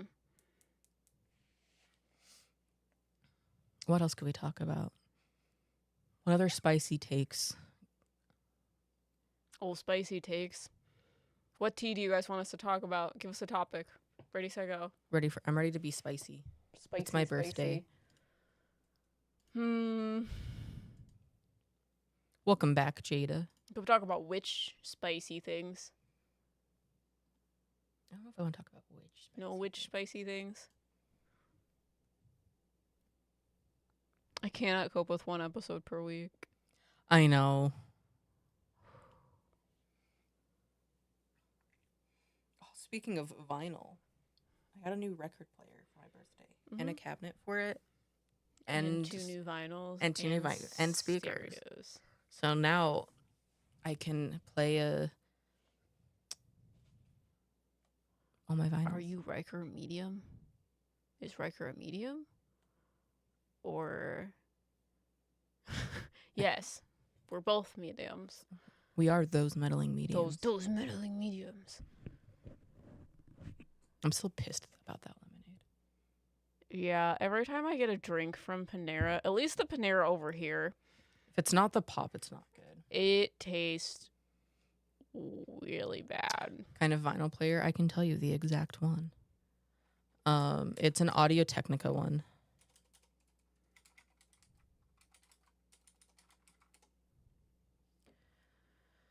Wee, wee, wee, wee.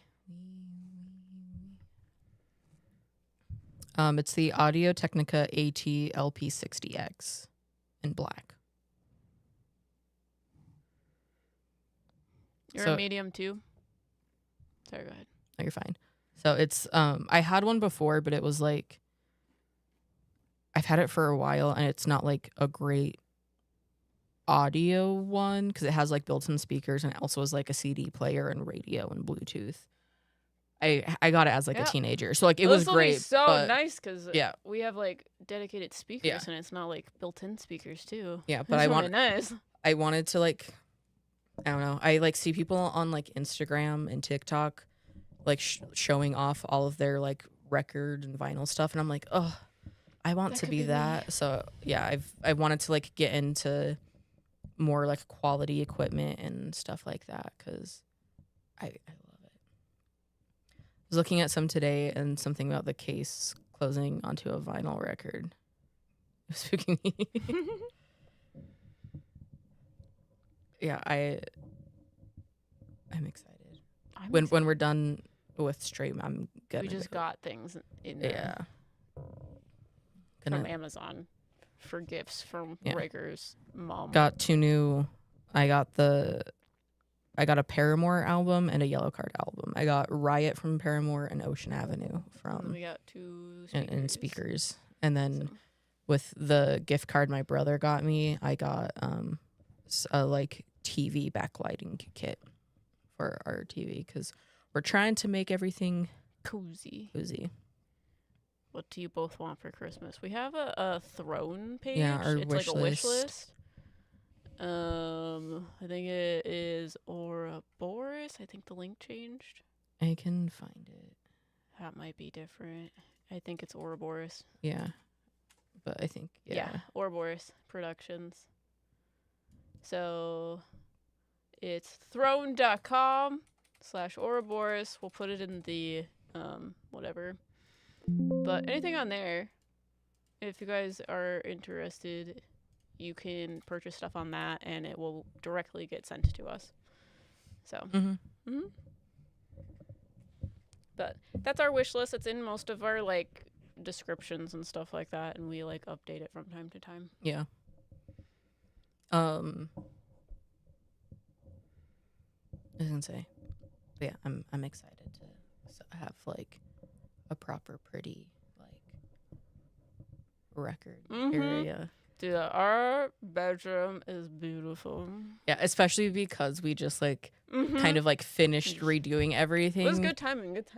I'm like, we can throw on like a vinyl, do some witchcraft at our altars, like because we like. I don't know, we like finished setting up our altar stuff, and then Ryker was like, and then eventually when I get this record stand that I like asked for Christmas, and then the next day it like came. So it was great. Spicy question. Is doing witchcraft and spells mostly down to intention? Like, that's my old record player for reference, but yeah, but that's the new case, the new stand. And then I'll show you guys another teaser, but teaser. This is That's what our altars look like in our bedroom. So. But yeah, Becky, is doing witchcraft and spells mostly down to intentions? Like, could you cast a spell without doing much of anything, like just lighting a candle and stating what you want? Yeah, I think that you can do that. Especially like there's plenty of people who do just like lighting a candle and stating intention because maybe they're not in like an environment where it's safe for them to practice witchcraft, like if they're in a very religious household or anything. I think that's pretty much it. My personal interpretation about things like that for witchcraft is most of the like spells and using physical components is just a way to connect your energy to the intention and like put the energy of it in addition to yours, but you are still like the main source of like doing the spell. It helps with connection. Yeah. Got a question for Ryker. Did you have today birthday? Yes, today is my birthday. Yeah. Today is my actual birthday. What's the difference between prayer and witchcraft? Not much. Nothing. I mean, like singing happy birthday and blowing out the candles and wish, that's taken from paganism. Like prayer and is like you're praying to a deity or a god. Yeah, there's a lot of things in Christian religion that is directly tied to like witchcraft and rituals. Like you literally are doing a ritual on the host, which is bread and wine, to make it the body and blood of Christ. And you're taking it as like a symbolic ritual of like devotion. Yeah. Like it's there's a lot of people that say it's necromancy or something, just to like make it Yeah, I mean, spicy even for when the someone people. sneezes and you say bless you, that Mhm. is like it's obviously been like watered down, changed and everything, but like a lot of things stem from like rituals, paganism, Mhm. witchcraft, things like that.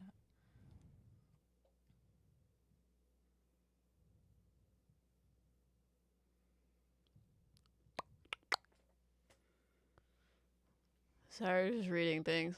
No, you're fine. Beep bop. I'm also just reading things. How long do you want to go for? It's up to you. It's been 2 hours. I feel like prayer and petitioning a deity is pretty much the same. No, it is. Yeah. I like talked to someone about it, cause I don't know. I got into like the witchcrafty world, and people talk about the Christian God, because if there are other gods like Zeus, Hades, whatever, then the like Christian religion also created a deity called the Christian God, and it is an interpretation of their own belief systems. Um, and then people like relate that and is different than like creator or the source energy where we are like built from, I guess. And I like told someone that, and it like absolutely like blew their minds, and I was like, well, yeah, because it makes more sense that like a deity in the Catholic religion that's like punishing their I don't know, followers for like sinning or whatever, that doesn't sound like a creator or like an all loving, all powerful, all knowing God. That sounds more humanistic. So that's more relating to a deity sort of thing. Yeah. So Becky, there's a book by James Miller called Protection and Reversal Magic. I think that is an excellent book. it's very good.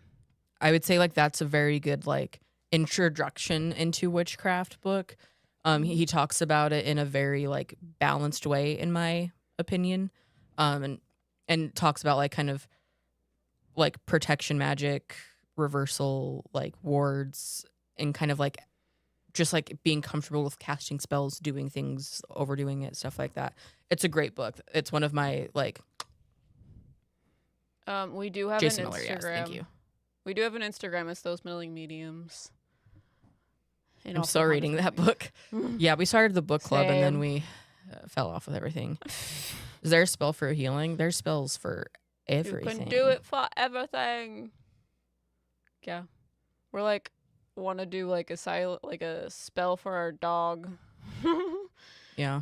Cuz she's been very vocal lately. So we're like, we need you to calm down. So we need a spell to like calm you down, make you Yeah. feel less anxious.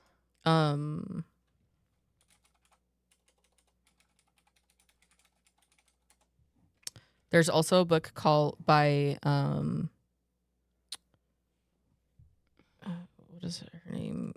Kate Freeler, called Of Blood and Bones. That's more like working with shadow magic, and It's also a really good book though. it's a good book. I'm currently reading The Daemon by Anthony Peake. That's less like witchcraft, like research, like witchy. But it's about like different like altered forms of consciousness. And he's like theorizing. Oh, The Crooked Path is also a great one. We have that as well. Crooked Path is a good one. But the Daemon, he theorizes that there's like two forms of consciousness within within everybody. One of them is like what you consider you, which he calls the eidolon, and the other he calls the Daemon. And he says that that is like when you experience deja vu, or like you feel like you've been somewhere before, that is the Daemon like showing you the path, and that and like things like that, because the Daemon has lived the life before and knows all of the things, but you as a person do not have any record of that. So a lot I don't agree 100% personally so far with his exact distinction. I feel like it's too broad of an overview for it, but there's a lot of it that ties into what we talk about our like astral selves. I think some of what he talks about is also like spirit guide-esque things like that. But it is a very interesting read. I do highly recommend it. Yeah, but I should also say with like witchcrafty things, because Kristen, I don't think it's a silly question. But I also think you're maybe asking specifically for a healing spell. You can look at other people's spells and like you can copy what they do, or you can also like create your own spell. It's just like you need to do things that connect to you directly. So like whatever makes you feel like you're going to create the best healing spell is probably the thing that's going to get your intentions in the right place, etc., etc. And then people are all bringing up that book, The Psychic Witch. Yeah, I haven't seen it. I've heard of it, but I haven't read it. We also, sorry, I'm looking through like our past purchases of books. Intuitive Witchcraft. I'm giving some good book recommendations. I haven't read these yet, but I also got Is There Life After Death? The Extraordinary Science of What Happens When We Die by Anthony Peake. Got Psychology of the Unconscious by Carl Jung. Cheating the Ferryman, The Revolutionary Science of Life After Death. Understanding Death, Ideas of Self and the Afterlife and Religions of the World. I read part of that for Astral Projection, but not like fully. The Out of Body Experience, The History and Science of Astral Travel is really interesting read about astral projection. And it talks about like the history and science of it and like what research has been done. And it's very interesting. Where the Spirits Ride the Wind, Trance Journeys and Other Aesthetic Experiences. I read about half of it and then stopped. It wasn't quite what I was expecting from the book. It talks a lot about trance experiences, but more from like religious trance, from like a former anthropologist. It's still interesting, but it just wasn't. I got it for research for astral projection, and it wasn't that. Yeah. And then we got Baphomet Revealed, and then Protection and Reversal Magic. The Crooked Path, Blood and Bones. So.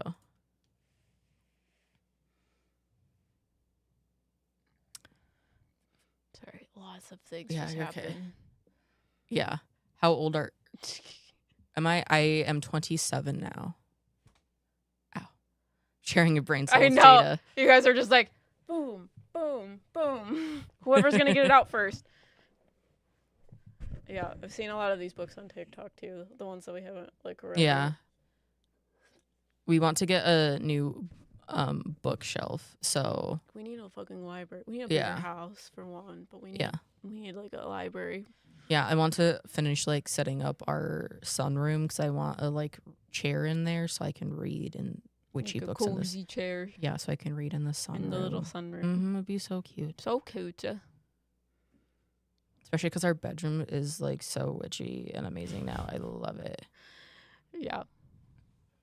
Yeah, there's a lot of new there's a lot of books that we still need, so I like the recommendations. Damn, you're old. Alex, I'll fight you. You're older than me. Square up. I'm older than all of you. 16. I'm a grandmother. I'm a grandmother. I love all these book recs. Yeah. I've been trying to get back into my reading because it feels good. Yeah. Yeah, don't remind me I'm turning 30. I'm gonna remind you. He's a Pisces. Oh, you're a Pisces. Yeah, he's a Pisces. Alex is a Pisces. I'm trying to think if I know any Pisces men. I do. Pisces are just very opposite to Aries.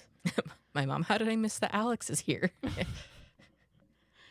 My mom knows Alex. Alex is like one of my lifelong internet friends. I've known him for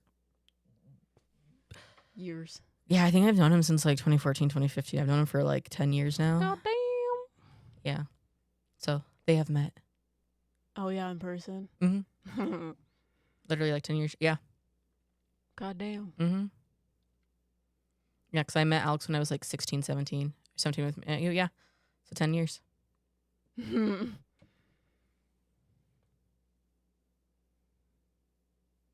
I've heard of consorting with spirits as well. I saw there was God, what is the channel? I forget her name, but there's a content creator who is a witch. I think it's the Witch of Wanderlust. She did like an interview with Jason Miller. Oh. Something That that would be amazing. something that we really want to do is we want to start reaching out to That's how we want to collab. Yeah, we want to people reach out to not as a people. YouTuber. Yeah, and like do like interviews, collabs. Like I found like through some of my reading and research on astral projection, I found I like stumbled across a neurologist who his special interest is different states of consciousness. And so like near death experiences, out of body experiences, things like that. So I want to reach out to him and like pick his brain about astral projection and those types of things and see what he thinks as a neurologist. Even talking to him about like mediumship. Yeah. So I want to talk with like a professional practicing neurologist to like talk about it and like have other perspectives. Well, you have a lot of people that like talk about, well, where's the science of all this stuff. You're not looking in the right places. There are people that have curiosities with these things. There's no proof that this isn't happening because science hasn't been able to disprove it either. Yeah. I plan on doing a deep dive onto astral projection. Yes. I need to do this satanic panic still. I need to finish that. Yeah. But I am still like in the process of researching and doing all of that. Because it's taking me in a lot of different places that I was not expecting in a good way, in a really good way. We're trying to make the deep dives fairly highly researched. But that's why we're getting into more books and stuff, which I think is fantastic because then we'll have more book recommendations and we can make like videos about that. Yeah. So I'm trying to do a bunch of like research into things, especially with something like astral projection. Because part of the like, with astral projection specifically, when you like try to Google what is astral projection, you just get kind of like basic shit. Yeah. And it's like kind of a like people know what it is vaguely, especially like if you're in like the spiritual or mediumship community like this. People talk about it and they know about it, but no one like talks about like the history, where it came from, how like how it originated, like what studies there have been on it, like what science could potentially like show that it is real and things like that. So I'm trying to, and that research does exist. So I'm trying to like find it to make a like kind of like in-depth like look at it from not just like a mediumship perspective, because I mean we're people who like believe in astral projection, but I don't think just telling like our thoughts is as interesting, at least to me, as like looking into it. So it's not going to be necessarily like a how to astral project, but more of like science studies, history, and then our interpretation and things like that. So yeah, because most of the videos you get on YouTube on astral projection are meditations or how do you do this. That's pretty much it. Yeah, and I don't want like 50 million how-to recommendations. I want to like get into the nitty-gritty of it. How it happens, what people know about it. I have quite a few books leaning towards Mexican magic and stuff, but I think that covered some basics. Are you a Scorpio? Yes. Scorpio. I am a Scorpio. My death card tattoo for my first tarot deck. There's Bookasant Hecate that I have. You want to peep the deets? Yeah, one thing we're also we're planning on trying to launch it in March. But we're working on a like resource library. Oh, yes. Where we can kind of like Mm-hmm. compile a bunch of like resources, notes, writings, things for like to have like an archive of different like books or like locations we've been to, information like what we think about like the Claires and stuff like that. So instead of like how some people like go into like teaching courses, we just want to be doing like a resource library where we just share our resources and information that we have, and you can like read through it, parse through it, get it, whatever. And the plan is to have a lot of that released to members. There might be some public, there might be some private, there might be some that you will need to pay for. We'll have digital downloads and things that we have in that as well. But. Yeah, we're still working on like figuring it out, and like how we're gonna go about it. But yeah, we want to like build a like we want to call it the Ouroboros Archive.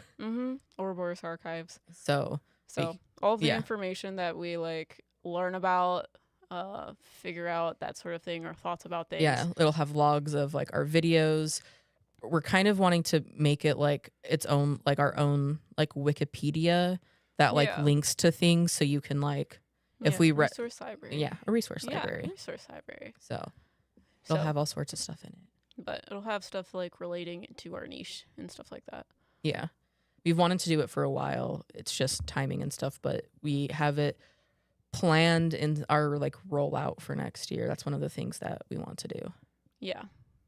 So lots of plans for next year. There's also, if anyone wants to like volunteer to help with like maintaining it, whether it's like writing things, categorizing things like that. For the resource library.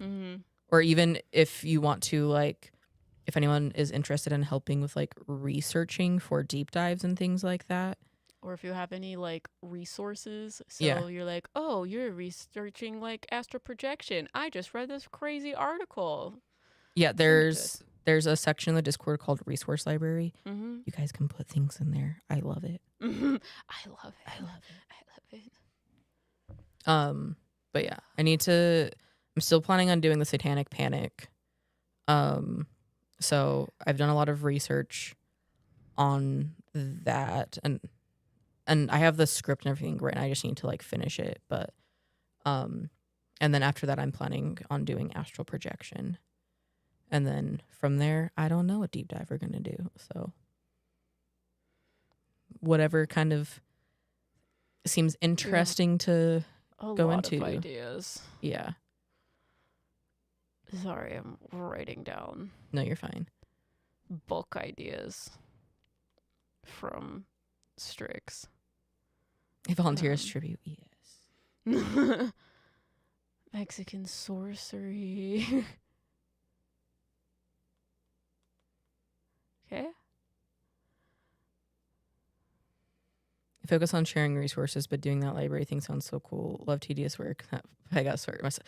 Listen, I don't think that, like, I don't want you guys to think that even if you're like, I want to help, that like you're expected to like work your ass off. Like, we don't have the money right now to pay people. Eventually, we would love to like pay people to do the work for us. We can't do that right now, but volunteers we would happily take, even if it's just like you want to email us like resources and things you stumble upon. Would love that. Truly, like, so, because we like hoarding information and like gathering things, and we want to also like make it easier to like share information. Because also people like ask us a lot of questions of like, well, how do you like what do the colors of spirit guides mean to you? So we want to like have that in a like, here's a post. Yeah, here's that. a like thing where we have it written out so you guys can like reference it. Yeah. It doesn't mean that we won't talk about those things, but it's just It's just like a Yeah. place where you can learn all this stuff, because we will still talk about it like in content, but Yeah. it's the stuff in content is also just very more simplified, because otherwise we would sit here and talk for 6 hours about one Yeah. topic. Mm-hmm. So we'll have all of our resources from whatever it is in one place for you. So we'll have like lists of like where we get our information Whether for it's certain what things. books, articles, We'll have videos. what we learned. Like if you want to learn more about mediumship, we'll like write down like different like posts about this is how we learned, this is how these things work within mediumship. And then we'll have maybe like digital downloads or other like resources that you can find to like dive more into it. So it's more than just like sitting and watching us talk about it. It's Yeah. more so compiled and like put together in a little like cute little package. Yeah. Mm-hmm. Also, yes, Em and I are dating. We are a couple. We have been together for 2.5 years. 2.5 years. Love this information so much. Yeah, that is something that we are planning on releasing around March. Yeah, we're gonna start working on stuff like that. Yeah. Just because I think that it's, I don't know, like if you watch like YouTube like gurus who talk about things, everyone is like, do courses. And like full transparency, Em and I have looked into like creating courses, but I don't necessarily want to be like a teacher. I'm not interested in like teaching people like this is how you do this, because I feel like, especially for something with mediumship, like I can teach you how to do graphic design, but doing something mediumship that's so personal, I'd rather just share like the information I have and you can interpret it and do it yourself. Because I feel like that's how you're going to like grow and share, and sharing, yeah, like Jay said, sharing knowledge instead of teaching a curriculum. I also just find it in my heart to make information more accessible to people, because people like to put it behind paywalls after paywalls after paywalls. And I'm not saying that we won't necessarily have stuff that you will need to pay to get access to. But things like the like spirit guide colors, like our reference, that'll be like we will make that free. Like we have a tarot cheat sheet that'll be like a 99 cent or $1 digital download. Just making things more accessible, especially if you come into our members, like you'll have access to more of the like resources instead of like paying specifically for a course to like, and then the next course and then the next course. I don't know. Yeah. So it's making it easier, more accessible.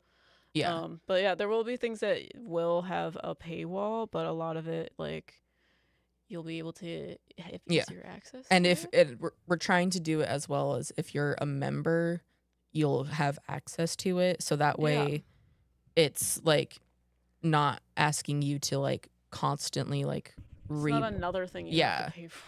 Like obviously like this is our job, so we do have to make money to an extent, but we also aren't interested in like, but we're gonna have free information in there for you, and and there's gonna be things that are paid. It just depends on what it is. Hi, Sydney, thank you. Yeah. And I mean like we'll always like we'll have videos that are like exclusive, like we do have, but like we still our like main focus is still putting out free content, so it'll be a mix of both, but we have resource library coming soon. Since I have people here, I want to ask you guys your opinion. How do you guys feel about like, because we have this channel, Meddling Mediums, and we have Haunted Smoke and Mirrors. Would it be easier to just combine everything to one channel? Would you guys prefer that, or do you like kind of how it's separated out into kind of ghost hunting and other?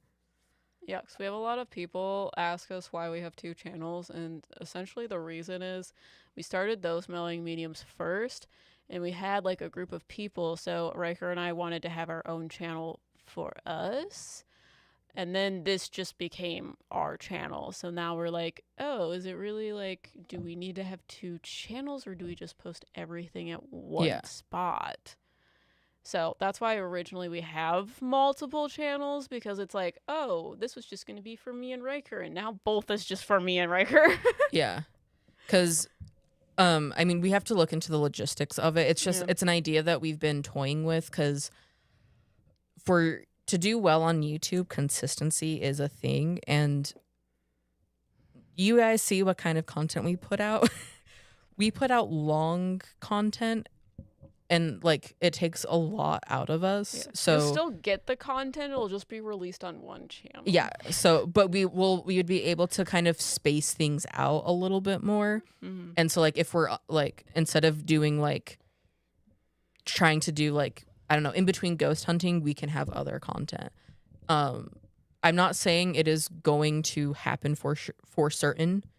So I don't want you guys. I just wanted to see like your guys' opinion about it because it is something that we've been talking about for a while. Long content takes a long time, right? The ghost hunting content takes the longest. It takes us about 40 hours. The reason why they take so long is because we have a lot of footage. Yeah. So even if it's long, if the footage is the footage, you have like an hour and a half worth of footage and you're editing that, that's going to take significantly less time than ghost hunts. That is like 6 hours of footage. Yeah. Down to an hour. Because typically with like ghost hunting, we film on 3 different cameras. Yeah. And we're typically filming for like anywhere from like 8 to 12 hours or more. Mm-hmm. So like we have to take time to like sync all of the footage up, and then we have to like go through and rough cut it and then do all of that. So it takes a while.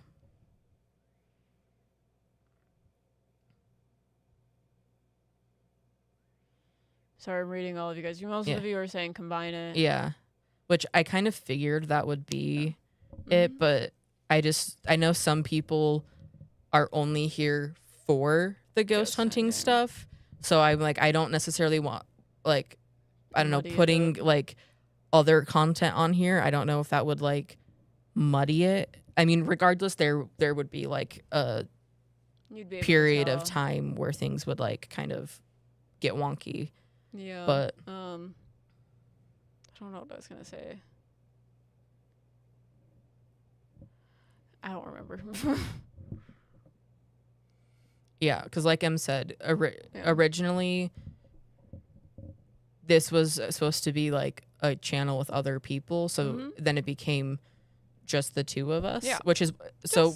Yeah, we started trying to combine other things, so like memberships.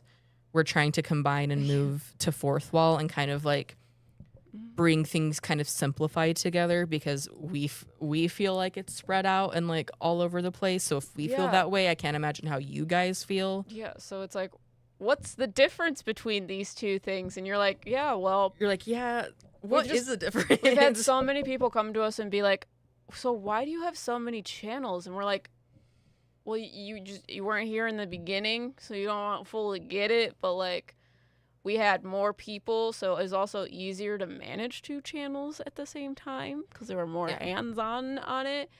But now it's just us. We just have 2 channels. It's just one's ghost hunting and one is everything else. Yeah. So the kind of idea that we're thinking of is I'll give you kind of like 2 other like brands, companies that do this kind of Critical Role.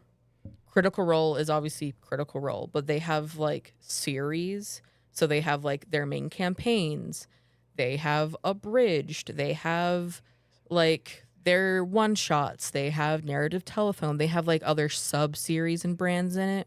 Or another one would be like Watcher. They have Ghost Files. They have like all of their like sub series. So like we were like, again, this is just like loose talking, so I don't want you guys to like think that this is like exactly what's happening. But we could have like the channel would be like Ouroboros, and then we would have like the Meddling Medium series where we go on a ghost investigations, and we would have Haunted Smoke and Mirrors, which could be kind of like our podcast type stuff, and then like we could still do like our cooking because we eventually wanted to do Paranormal Pantry.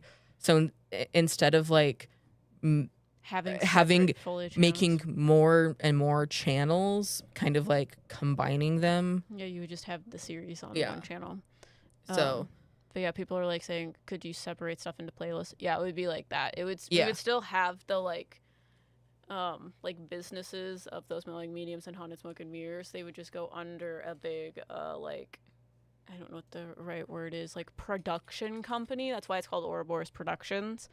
So everything would just go under that hat.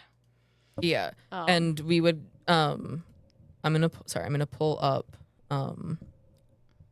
Yeah, and again, this is not something that's happening right now, but like the thought is we'd keep these 2 channels up and we would just upload it all to a new channel. Yeah. But we're still playing with that idea because we might use like one of these channels and convert that to Ouroboros and have a like 3rd separate channel to hold the whatever. Yeah. I don't know if that's making any sense. So there might be something new. We'll let you know if it happens, but that's what we've been thinking about. Yeah. But like with Critical Role, if you like scroll through their stuff by the thumbnails, you can kind of tell what content is which. Like you can tell that these are their campaign videos.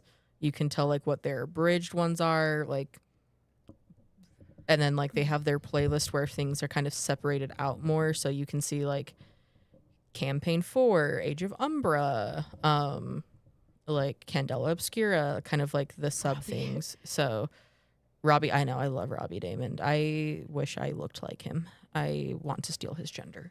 And then Becky's like, I feel like a lot of multiple channels, it's a YouTuber thing. The reason why it is it makes you grow really fast. If you narrow your niche very, very like tightly, you'll grow really, really fast, but you will get stuck doing that one thing forever, and your audience will be very not stable, but it will allow you to grow super, super fast. So that's why YouTubers do it. Yeah, but also most YouTubers do that after their first channel has hit a certain point. Because like it's an easier way to pivot to. Yeah, there's a person that I watch. His name is Flats. He's a gamer. Yeah, especially in the gaming niche. Yeah, it's more gaming common niche in. is very, very hard to make it in. So if you are very niched, you will do a lot better. Yeah, so like, Flats has his main channel, Flats. He has Flats 2, Flats Clips, more Flats, and Flats TV. So they have like, but like his main channel is mostly like Overwatch and Marvel Rivals. Yeah. And then he has like his reaction stuff that he does on a different one. He has clips on a separate channel, things like that. Yeah. They have teams though. Yeah. And a lot of these people have editors and teams and things. And we do not. We would love to hire editors. We want to hire editors to help us eventually. It's just the ghost hunting content in and of itself takes a lot of resources. Yeah. And we also want to make sure that if we are hiring someone, that we are paying them a proper amount. I'll do it for free. Brendan. While we're saying that, literally, I'll do it for free, lol. Listen, it's already hard enough for me to have my brother do the voiceovers for the investigations, the history section for free. Because I'm like, I want to pay him. Yeah. And I want to make sure that the people that we do hire are getting paid like a proper amount for the work that they are doing. Because but as someone who has done like freelance like graphic design and has like grinded those jobs, it is very hard to make to make decent money off of doing that. So if we're hiring like a freelancer or a contractor, I want to be able to like pay them properly. And eventually like we want to hire people to help us with stuff, but that's down the road. Yeah. I don't know what else I was going to say, but I'm also going to respond to, do you guys plan on another live stream? We should have a live stream next week, probably Monday. Yeah. Our live streams, we are trying to do Monday, Wednesday. Yeah, Monday, Wednesday. So Monday will be during the day. Yeah. So that it'll be around 1 p.m. Eastern. And then Wednesdays will be at 7 p.m. Eastern. So we'll have an earlier stream on Mondays for more of like the other time zones, non-US like North America people. Mm-hmm. And then we'll keep our like Wednesday nights around this time. And Jada says, I think different stylized thumbnails would be helpful if you combine. Yeah, and that's what we would do. Yeah, we want to create a like a vibe. So if you look at our podcast, you can also see how we're trying to like incorporate that, because we know exactly what you're talking about. But if you go to our Haunted Smoke and Mirrors, our podcasts have a number at the top. So the number tells you what episode you're on. So Critical Role does that for their campaign. So we're like, that's a good way to separate out that this is a podcast. This is what you should expect. When you see a number, it's a podcast. Yeah. Yeah, so we're kind of doing that. Yeah. So when that goes into an Ouroboros thing, because there's a lot of people that are like, I'm not here to listen to podcasts. That's not for me. It's very clear for you to tell that it's a podcast versus not. Yeah. And I mean, like, doing something like that is very easy for us. I mean, we both have backgrounds in graphic design. So yeah, we just have to figure out the like flow of how to make them like very like visually look different versus what piece of content we're putting on there. Yeah. So, but yeah, you're exactly in the same like whatever mind wave. Yeah. But yeah, we like getting your guys' opinions on things because I don't know, you guys are our community, the people supporting us. And I also just like talking about it. Mm-hmm. And I don't know. It also like plants the seeds so you guys know what to expect. Yeah. Because eventually that's what we're like headed towards. We're going to try like moving our social media to that sort of like vibe. So like Instagram, TikTok. We've already done it with TikTok. Yeah. I also just like being transparent about like what we're doing and what we're working on. So you guys like know what's happening. Yeah. Because especially like this last year, we've taken lots of like breaks and been kind of like MIA for periods of time. Mm-hmm. So this year's been rough. Yeah, this year's been really rough. But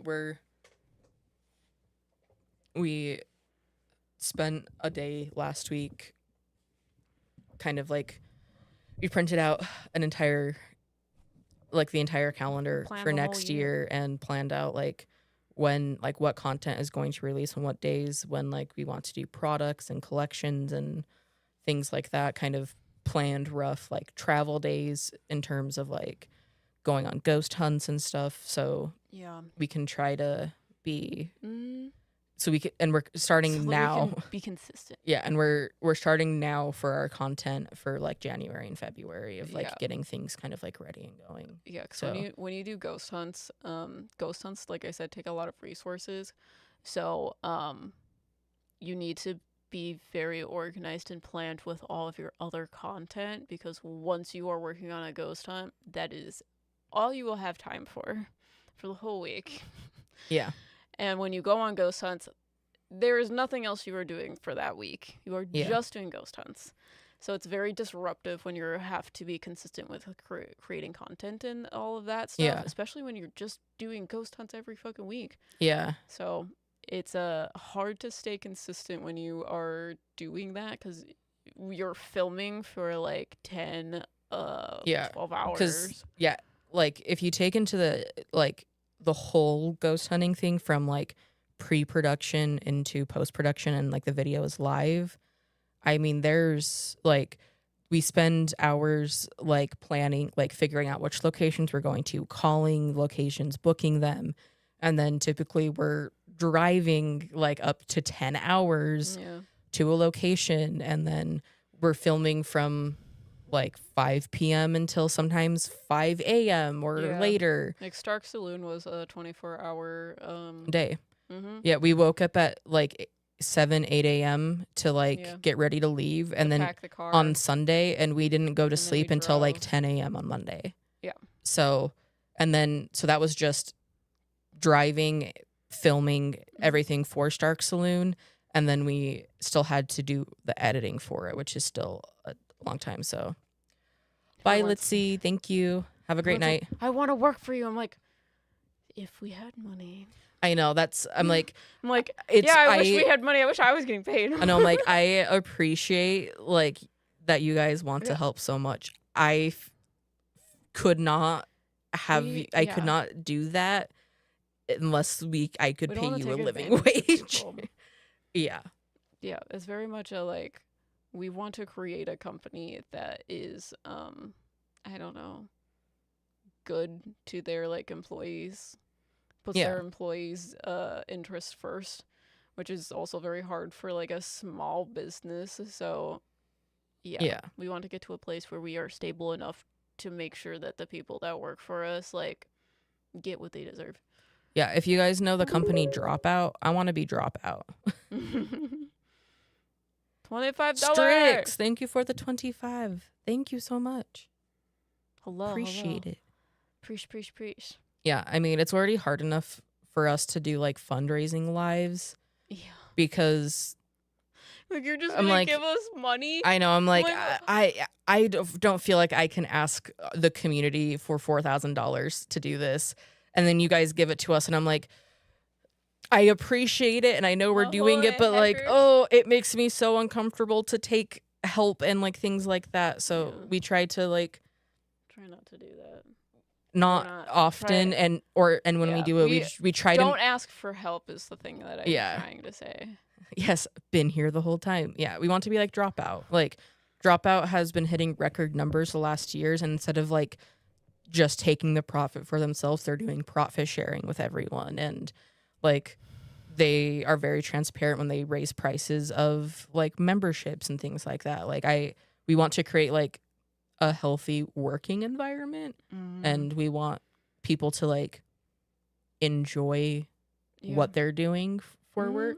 So yeah, because I mean, a lot of the reason why we're doing this is because it's something that speaks to our soul. So like the jobs that we had before, we both had toxic ass jobs. Yeah. So I'm like, I don't want to put someone else through that. I want them to do exactly like I want them to have the same passion that I have creating a business, you know? Yeah. And like, yes, we would obviously like we're like the owners and everything, but there's still things you have to do. Yeah. There should be a reason why you're doing it. Yeah. Like you should enjoy why you're doing it. Yeah. We want people to enjoy the work that they're doing and not just like. And if we're going to do something crazy like this, like literally talking to dead people, like you should be able to do what you want if you're going to work for us. Like you should be able to like choose. I don't know if any of this is making sense. I'm like, we're choosing to do this because it like speaks to us ambitiously. I'm like, I want to give that to other people. I want to give that to our employees. Yeah. So, yeah. Yeah.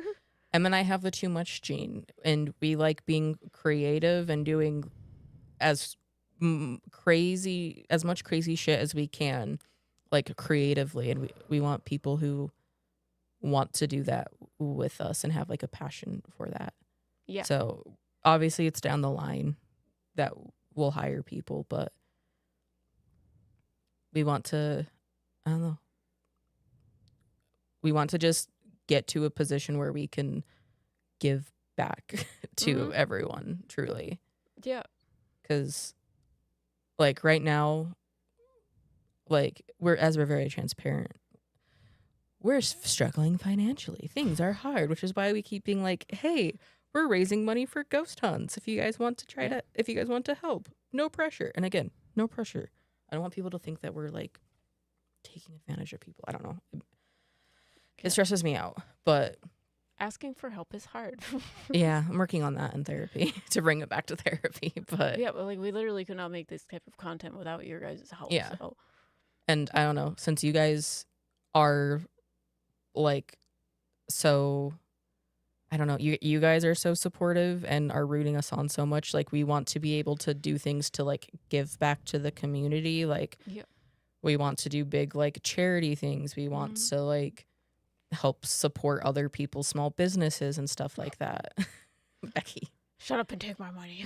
I don't know, because like obviously like yes, we're on YouTube, so like we're putting ourselves out there, and like I can't sit here and say that like we don't want attention because we're doing YouTube. So like we're asking to get attention, but I don't know, we're not.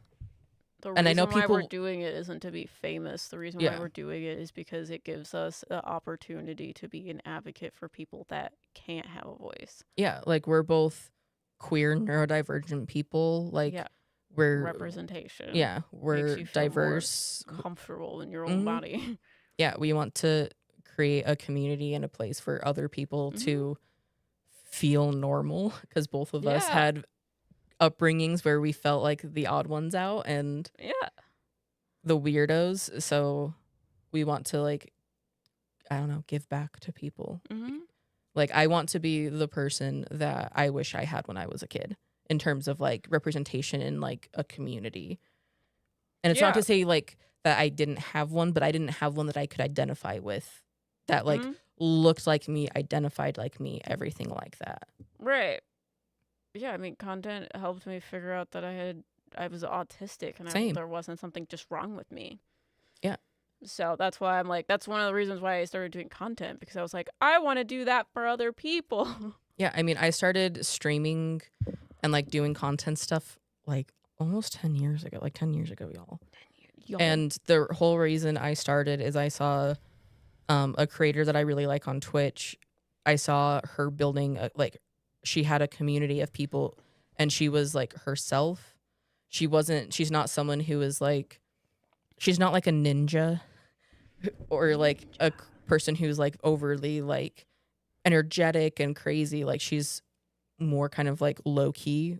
And I was like, I want to create a community for people to like hang out and have like friends and people. And like, that's where I met my friend Alex. That's where I met Sydney, like, is through like other communities like that. So that's when I started streaming and doing that. So that's, and then I stopped doing content for a while to focus on work. And before I met M, I literally have a notebook where I was like writing down like You're right. Yeah. what I like, ideas of like what I want to get down to. And I was like, do I want to do D&D? Do I want to do like witchy spiritual stuff? Do I want to do art?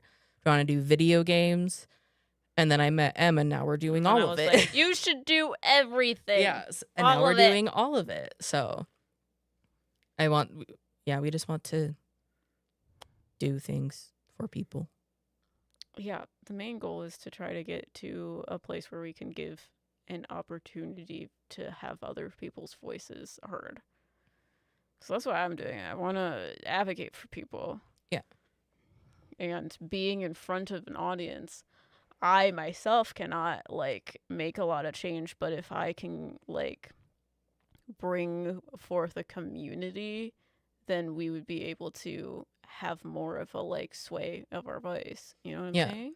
And I mean, just being Change like people's authentically minds. ourselves, Yeah. the monotone, The boring monotone people we boring are. vocal fry selves we are, you know, if like that resonates with some people. And Representation. I don't know, like, I am, not to get like sappy and sentimental, but you know, we've been doing this for like 2 years, like meddling mediums for 2 years now, and I am very proud of the community that we've built. No, it's crazy. Like, I think this is, obviously I'm going to be biased because it's our community, but like, I think this is one of the most like inclusive, like caring and loving community that That's the I've goal. seen. And I know that we're obviously small, but like, I don't know. That's the goal. That's the goal. Know so many of you guys so personally. And I love that. Like, even if like we got like bigger, I would still want to do things like this where we can like just hang out and talk, because that is what I think that's what people are interested in. I mean, that's what I want. That's what I need. I need a community. And I think that, I don't know, I want to just do good. I want to leave the world better than I found it, because the world fucking sucks right now. Yeah. So no, it fucking does.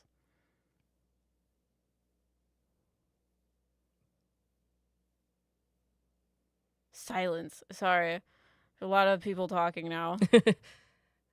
Listen, Brendan, I still am nervous being like full authentically myself in front of you guys, and I'm the YouTuber. Like, I still am like uncomfortable, and I'm the one who's putting out the videos. So, but I don't know.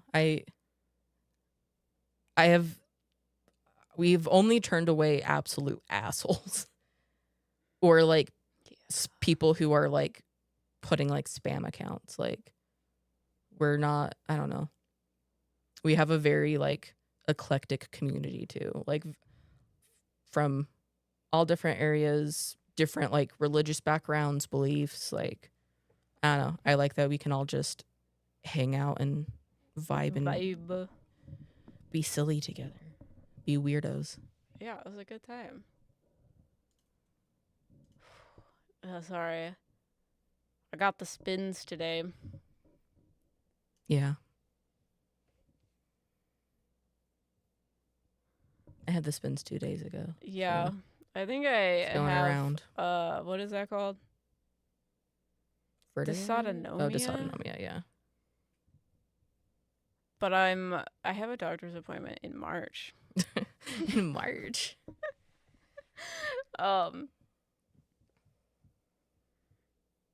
Sorry, the brain fog is real good. All my You need to, brain like- is saying is, wow, everything looks like really big and bright and it's spinning. But I have a doctor's appointment in March, and I'm afraid I'm not going to pass the like POTS test, or that I will pass the POTS test, and they'll just be like, it's nothing, and then I'll be like, Yeah, they told me that I don't have POTS, and I'm like, I disagree. But anyways, yeah, I was a bit nervous to talk about my demon dreams in the Discord, but I was like, screw it. Honestly, if you're gonna talk about it in any like Discord, I feel like ours is the most like chill about it. Like, Yeah.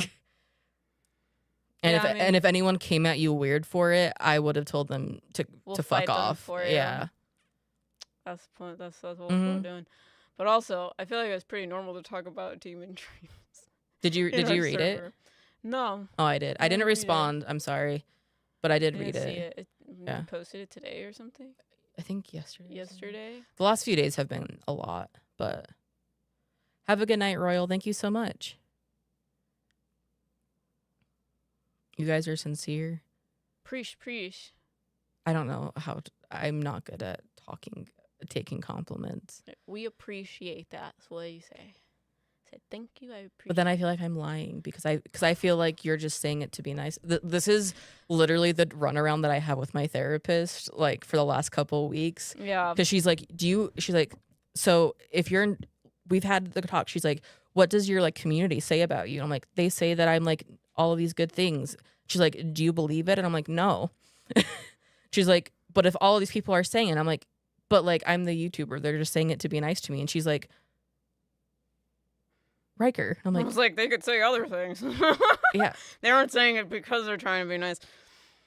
Like, they could say whatever they want. They don't know you. Yeah, but my brain. No, I know. That's how I feel when I talk to therapists in general. Because I'm like, I know what you think the answer should be. And you saying something makes me feel crazy for telling you how it actually happens in my head. Yeah, And I feel like I'm making excuses for how I shouldn't not feel brain fog.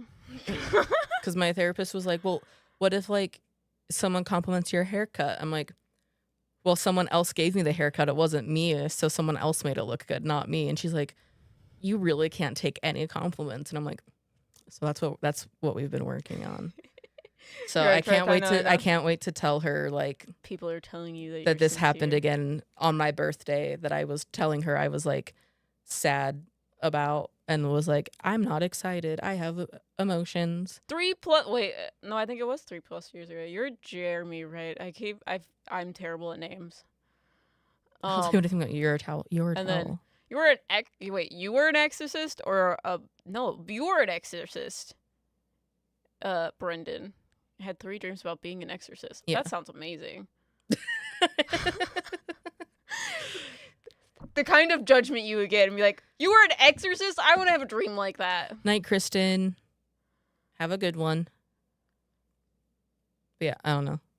Long story short. I'll tell you what I think about you. You're a tower. I Do already we have a read that tower one. remote? I don't think we No, do. we don't. The fuck? But yeah, long story short, I want to just be able to give back to people and create a cool community. Do you think you had a like past life where you were an exorcist, like a priest? Because I think that would be fucking hilarious. You see that he was exorcising a demon out of his wife? Yeah. That just sounds amazing. How was it, scary or something? How did you feel dreaming about it? So the reason I didn't respond is I was going to respond with a supernatural gif, but I was like, I don't know if that would be rude or not, so I didn't. I'm sorry. The kinds of dreams that I have are like probably scary to most people, but they're entertaining to me. Most of my dreams, I'm like being chased by something, and I think it's entertaining. So you telling me that you were an exorcist, I'm like, oh my god, why haven't I had this dream before? I'm like, I watch people exercise shit so many times, and I'm like, why haven't I had a dream about that? Riker, I have no boundaries. Okay, listen, Yeah. that is where I am like worried about being like authentically myself, because I have memes for everything, and my response is to respond with a meme for that situation. But I've had some people where I do it to them where they're like, Offended. what is this? Like, and I'm like, listen, Fuck you. I am a sarcastic asshole. I use humor as a coping mechanism, but also I just love being sarcastic. So if M's having like a breakdown, I'm cracking jokes. I need it though. So I'm also a dark humor person. Someone to make it less serious, because in my head I'm like, we're all going to die because I'm having this emotion, and Riker's like, you know how 24 is funnier than 25? You said it wrong, but yes. That's why I said it wrong. I'm like, dyslexia. Dyslexia. Or Rolodex of mean. Literally, let's see. I have some that are not categorized into this for the record, but I have a folder of 542 memes on my phone, and there are probably at least 100 more that are not in that folder. Was the first reading I gave you the past life reading? Jeremy?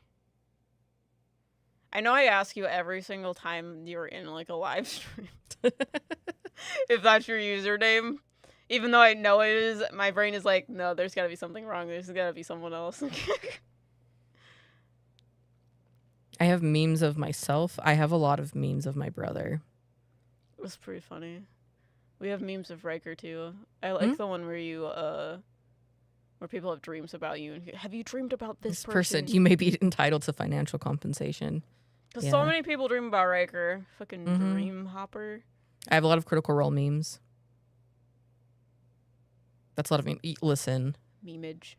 I got a lot of them from Tumblr. I get them from Twitter. I need to like go through and like re-add a bunch of them from that I like recently downloaded. Yeah, past life reading. Yeah, I remember that specifically because I had to write it in an email. And I gave you pictures of your past lives. So, I remember. I'm glad you liked it. Do you remember? I just didn't know if I did it beforehand, like the different one. Jay's playing video games. He's been on the finals so much. Should fight him. I'm going through my pictures. I should not do this on stream. I always think of the meme with the dude with the whiteboard. That's one of my favorite memes. Favorite. Yeah, we have a lot of I don't know what the right word is. I have a lot of gay memes, but that shouldn't be surprising to you guys.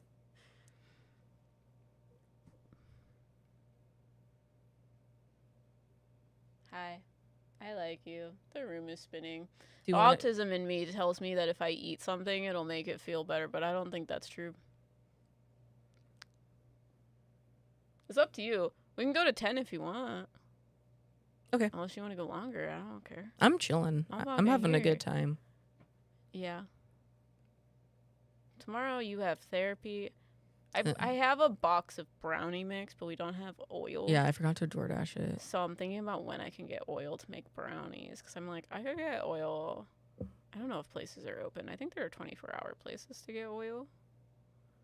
I shouldn't make brownies right now.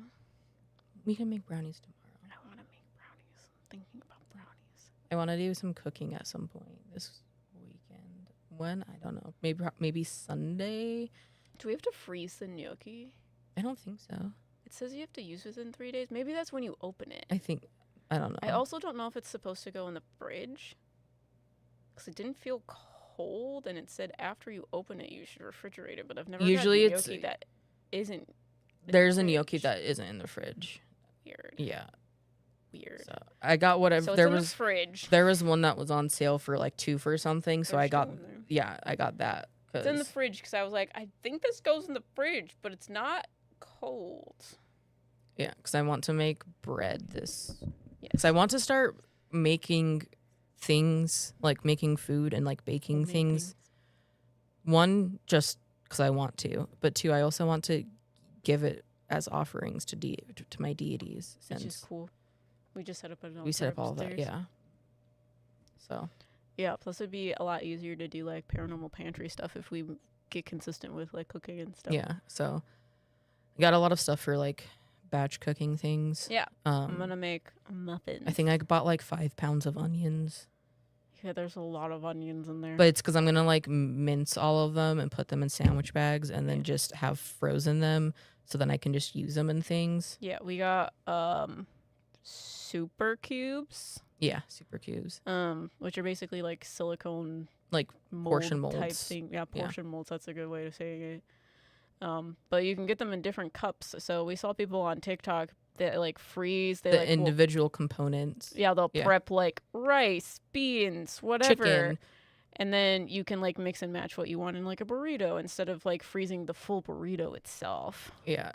And then it's a little bit more fresher too, in my opinion. So we've been doing that with soup for a hot minute. We did that with marinara and then mac and cheese. We had the mac and cheese. So good. We had the mac and cheese. We like reheated it in the oven and it was like crunchy on top and oh my god, it was I make a pretty mean mac and cheese.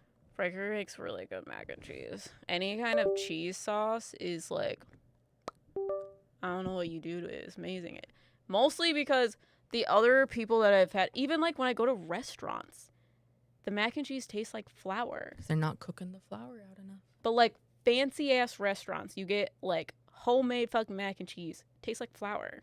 And then you just get full off of flour. You can't eat it because it just like stomach bombs your stomach. Yeah.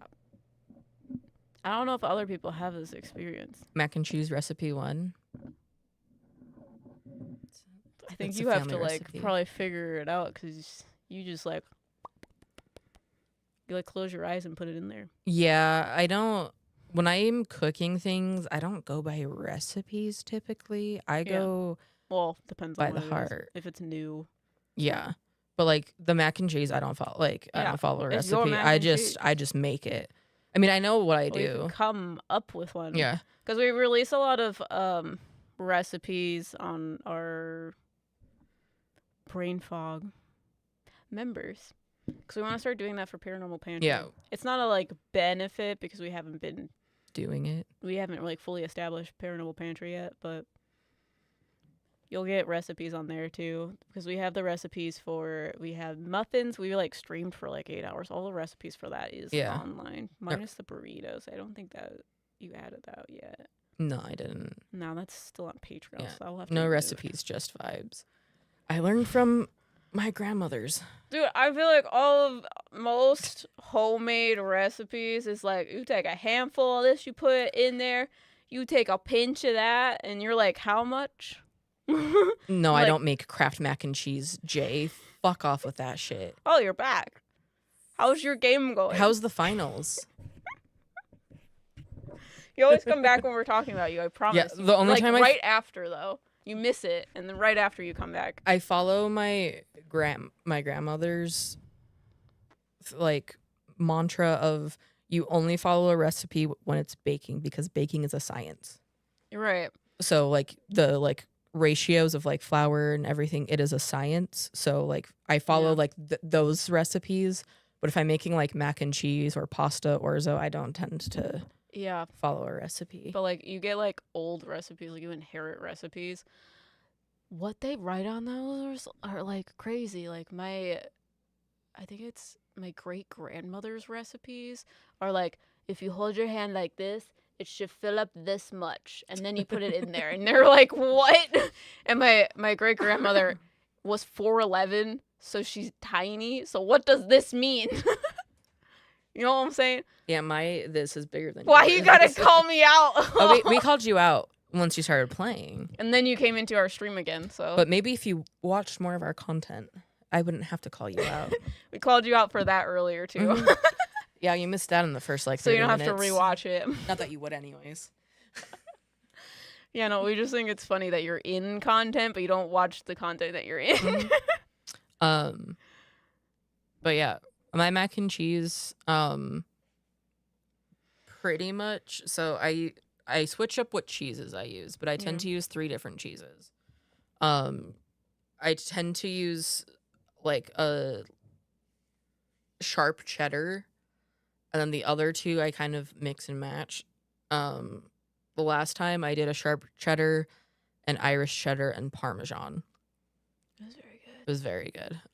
So I've used like Havarti, I've used Gruyere, whatever cheeses you like. I've used mozzarella for like the stringy pulls. I buy the blocks and I like shred them so it's freshly shredded. You can't use the packaged shit. That's where you fuck up because it has preservatives on it that like make it so it doesn't melt as good. We have a KitchenAid that does the shredding for us. Yeah. We have a like attachment for a KitchenAid. Yeah.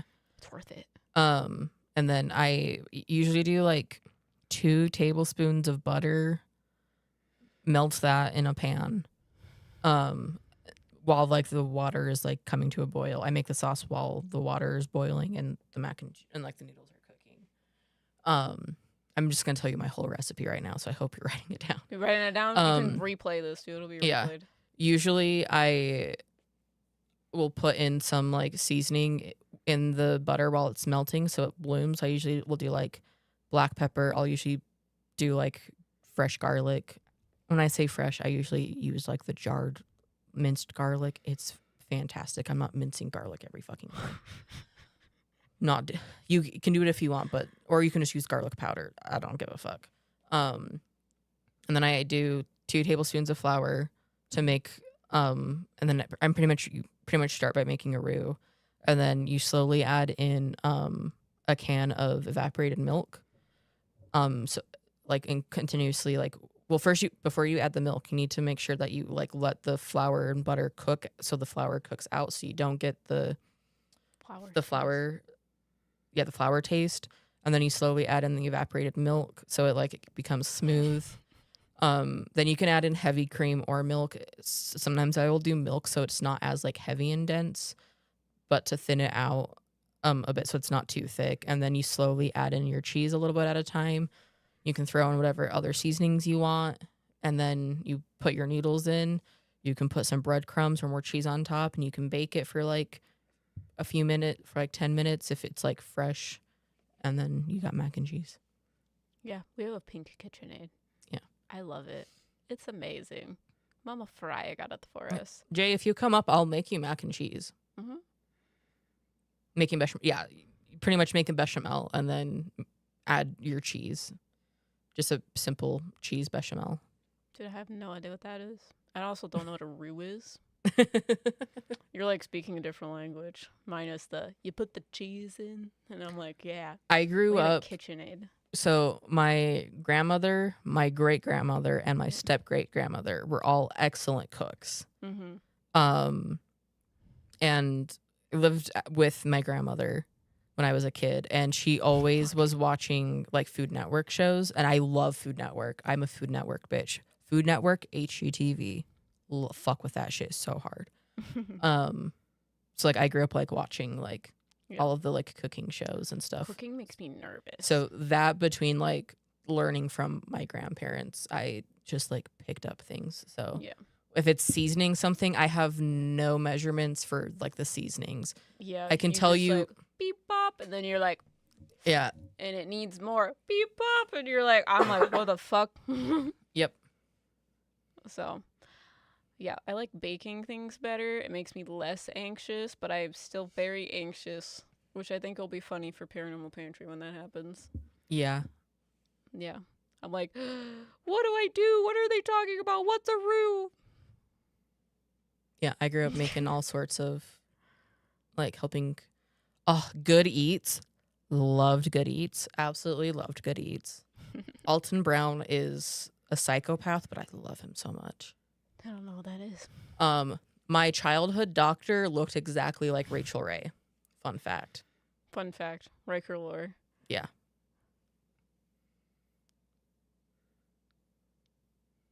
Dude. You I still need in there? something to eat. Yeah. Well, we can go. It's 10. I don't know what to eat, though. What should I eat?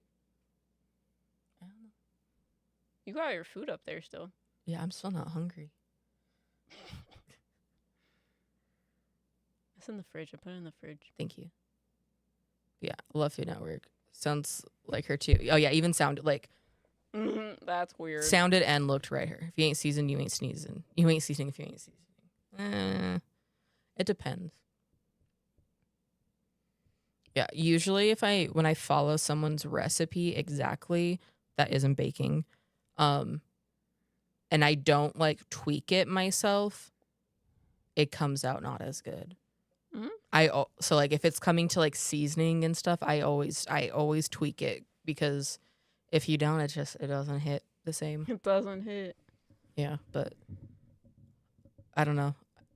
Depending if we have to help M's dad with the boat, we could do a cooking stream on Sunday Yeah. for like a few hours. It will not be an 8-hour long one, but Yeah, we like asked if we were free either Saturday or Sunday to help him glue the deck on his boat because he needs 4 people. And I was like, Sunday works better for us. And then he never responded. So I don't know. you should ask him tomorrow. I should. We'll ask him We're tomorrow gonna at dinner. see him Yeah, tomorrow. we'll ask him We're tomorrow. they're taking us out for Riker's birthday dinner. We're going to Outback. We're going to Outback. I'm gonna have myself a steak. I'm gonna not have steak. I'm gonna have Alfredo pasta. Do they have mozzarella sticks? I think they do now. Yeah. Latisim is really just kneading of 'Cause mozzarella I think they sticks for have whatever like a fucking reason. app platter where they have like a mini bloomin' onion. Oh yeah. Because we always get it, but I can never eat a whole bloomin' onion. my but you don't dad- like it. My dad is like, oh my god, this is amazing, but also I'm gonna die of heartburn. Yeah. So, but maybe I'm not going to say that we actually are, but maybe a cooking stream on Sunday. But Sunday night I'm gaming with peeps. But we should definitely you should definitely check out the video. Sorry. You should definitely check out the video that went out today at 7 p.m. EST at the Hinsdale House. And then we might go live on Monday around 2 p.m. Yeah. So if not Sunday, for sure Monday. Yeah. Yeah. And then After, next week. because Azriel's appointment is at 11, right? What time is his vet appointment on Monday? I have it in here. Yeah, it's at 11. Okay. Yeah. Our cat goes to the vet, and then we'll be on stream probably. Yeah. And then we'll be doing a live stream on Wednesday, and then we'll have another video come out on Friday. Yeah. And I'm going to work on the altar room video this week, too. So that will come out at some point. For Hinsdale House, we have exclusive content coming out for our members. We still have to put that together in a little package, but you will get uncut scenes of all of the investigations that we did there and such. There'll be an after investigation, and like bonus videos and stuff like that. We are calling them like our case files. So our case files will have all of the exclusive content in one spot, and it will link off to those specific benefits. So each one of those benefits is going to be splayed out in all of the like little tier pockets. So choose which one you would like and beep pop out. That's gonna come out soon. Yeah. And then at some point we'll have maybe the after investigation go out for Wildwood. Oh yeah, I need to pull that off my phone. It was my birthday week, so Thanksgiving soup. Wow, we're making mac and cheese for Thanksgiving. Funny enough, that happened in like 2 weeks. Yeah, we always do that, and everyone is always surprised that it's good. And I'm like, I'm telling you, course I've you- never had a mac and cheese that didn't taste like flour. So when people eat your mac and cheese, I think it's funny because I had the same experience. I'm like, what the fucking heckers? And it's not like, I didn't think you could make it. And it's, I don't think I've ever had mac and cheese as good in my life reaction. I think it's because I got the melanin in my skin, you know. Probably. Dude, I don't know what. Fancy ass restaurants taste like flour. What are you doing? What are you guys doing? You're supposed to know what you're doing at these restaurants. You selling this shit. Rikers is better. Mic You drop. heard her. Don't You drop- heard her. You heard her. Don't drop the mic. Anyways, thanks for hanging out on my birthday, guys. Birthday. I appreciate it. It was a lot Yeah. of fun. We appreciate you all donating for Yeah. the cause of our ghost hunts. And we will see you guys either Sunday or Monday. Go check out the video. I guarantee I can make better mac and cheese than my brother. Just saying. I would roast Curly if they could make. Couldn't make good mac and cheese. So are you saying that you can make good mac and cheese, Jay? You can have a mac and cheese off? I had a mac and cheese off once. I won. That doesn't surprise. You're a better cook than you give yourself credit for. I'm a better cook than what people tell me I am. I won though. I literally, the judges were like, you were like my friend, and I like was trying to figure out how to kindly tell you like your mac and cheese was bad, but it was actually better than I thought it was. And then I won. And this, kids, is called a Midwestern goodbye, where we say goodbye and then we keep talking. Secret is to put chips in it. Goodbye. We'll see you on Sunday or Monday. Goodbye. See you later. Bye.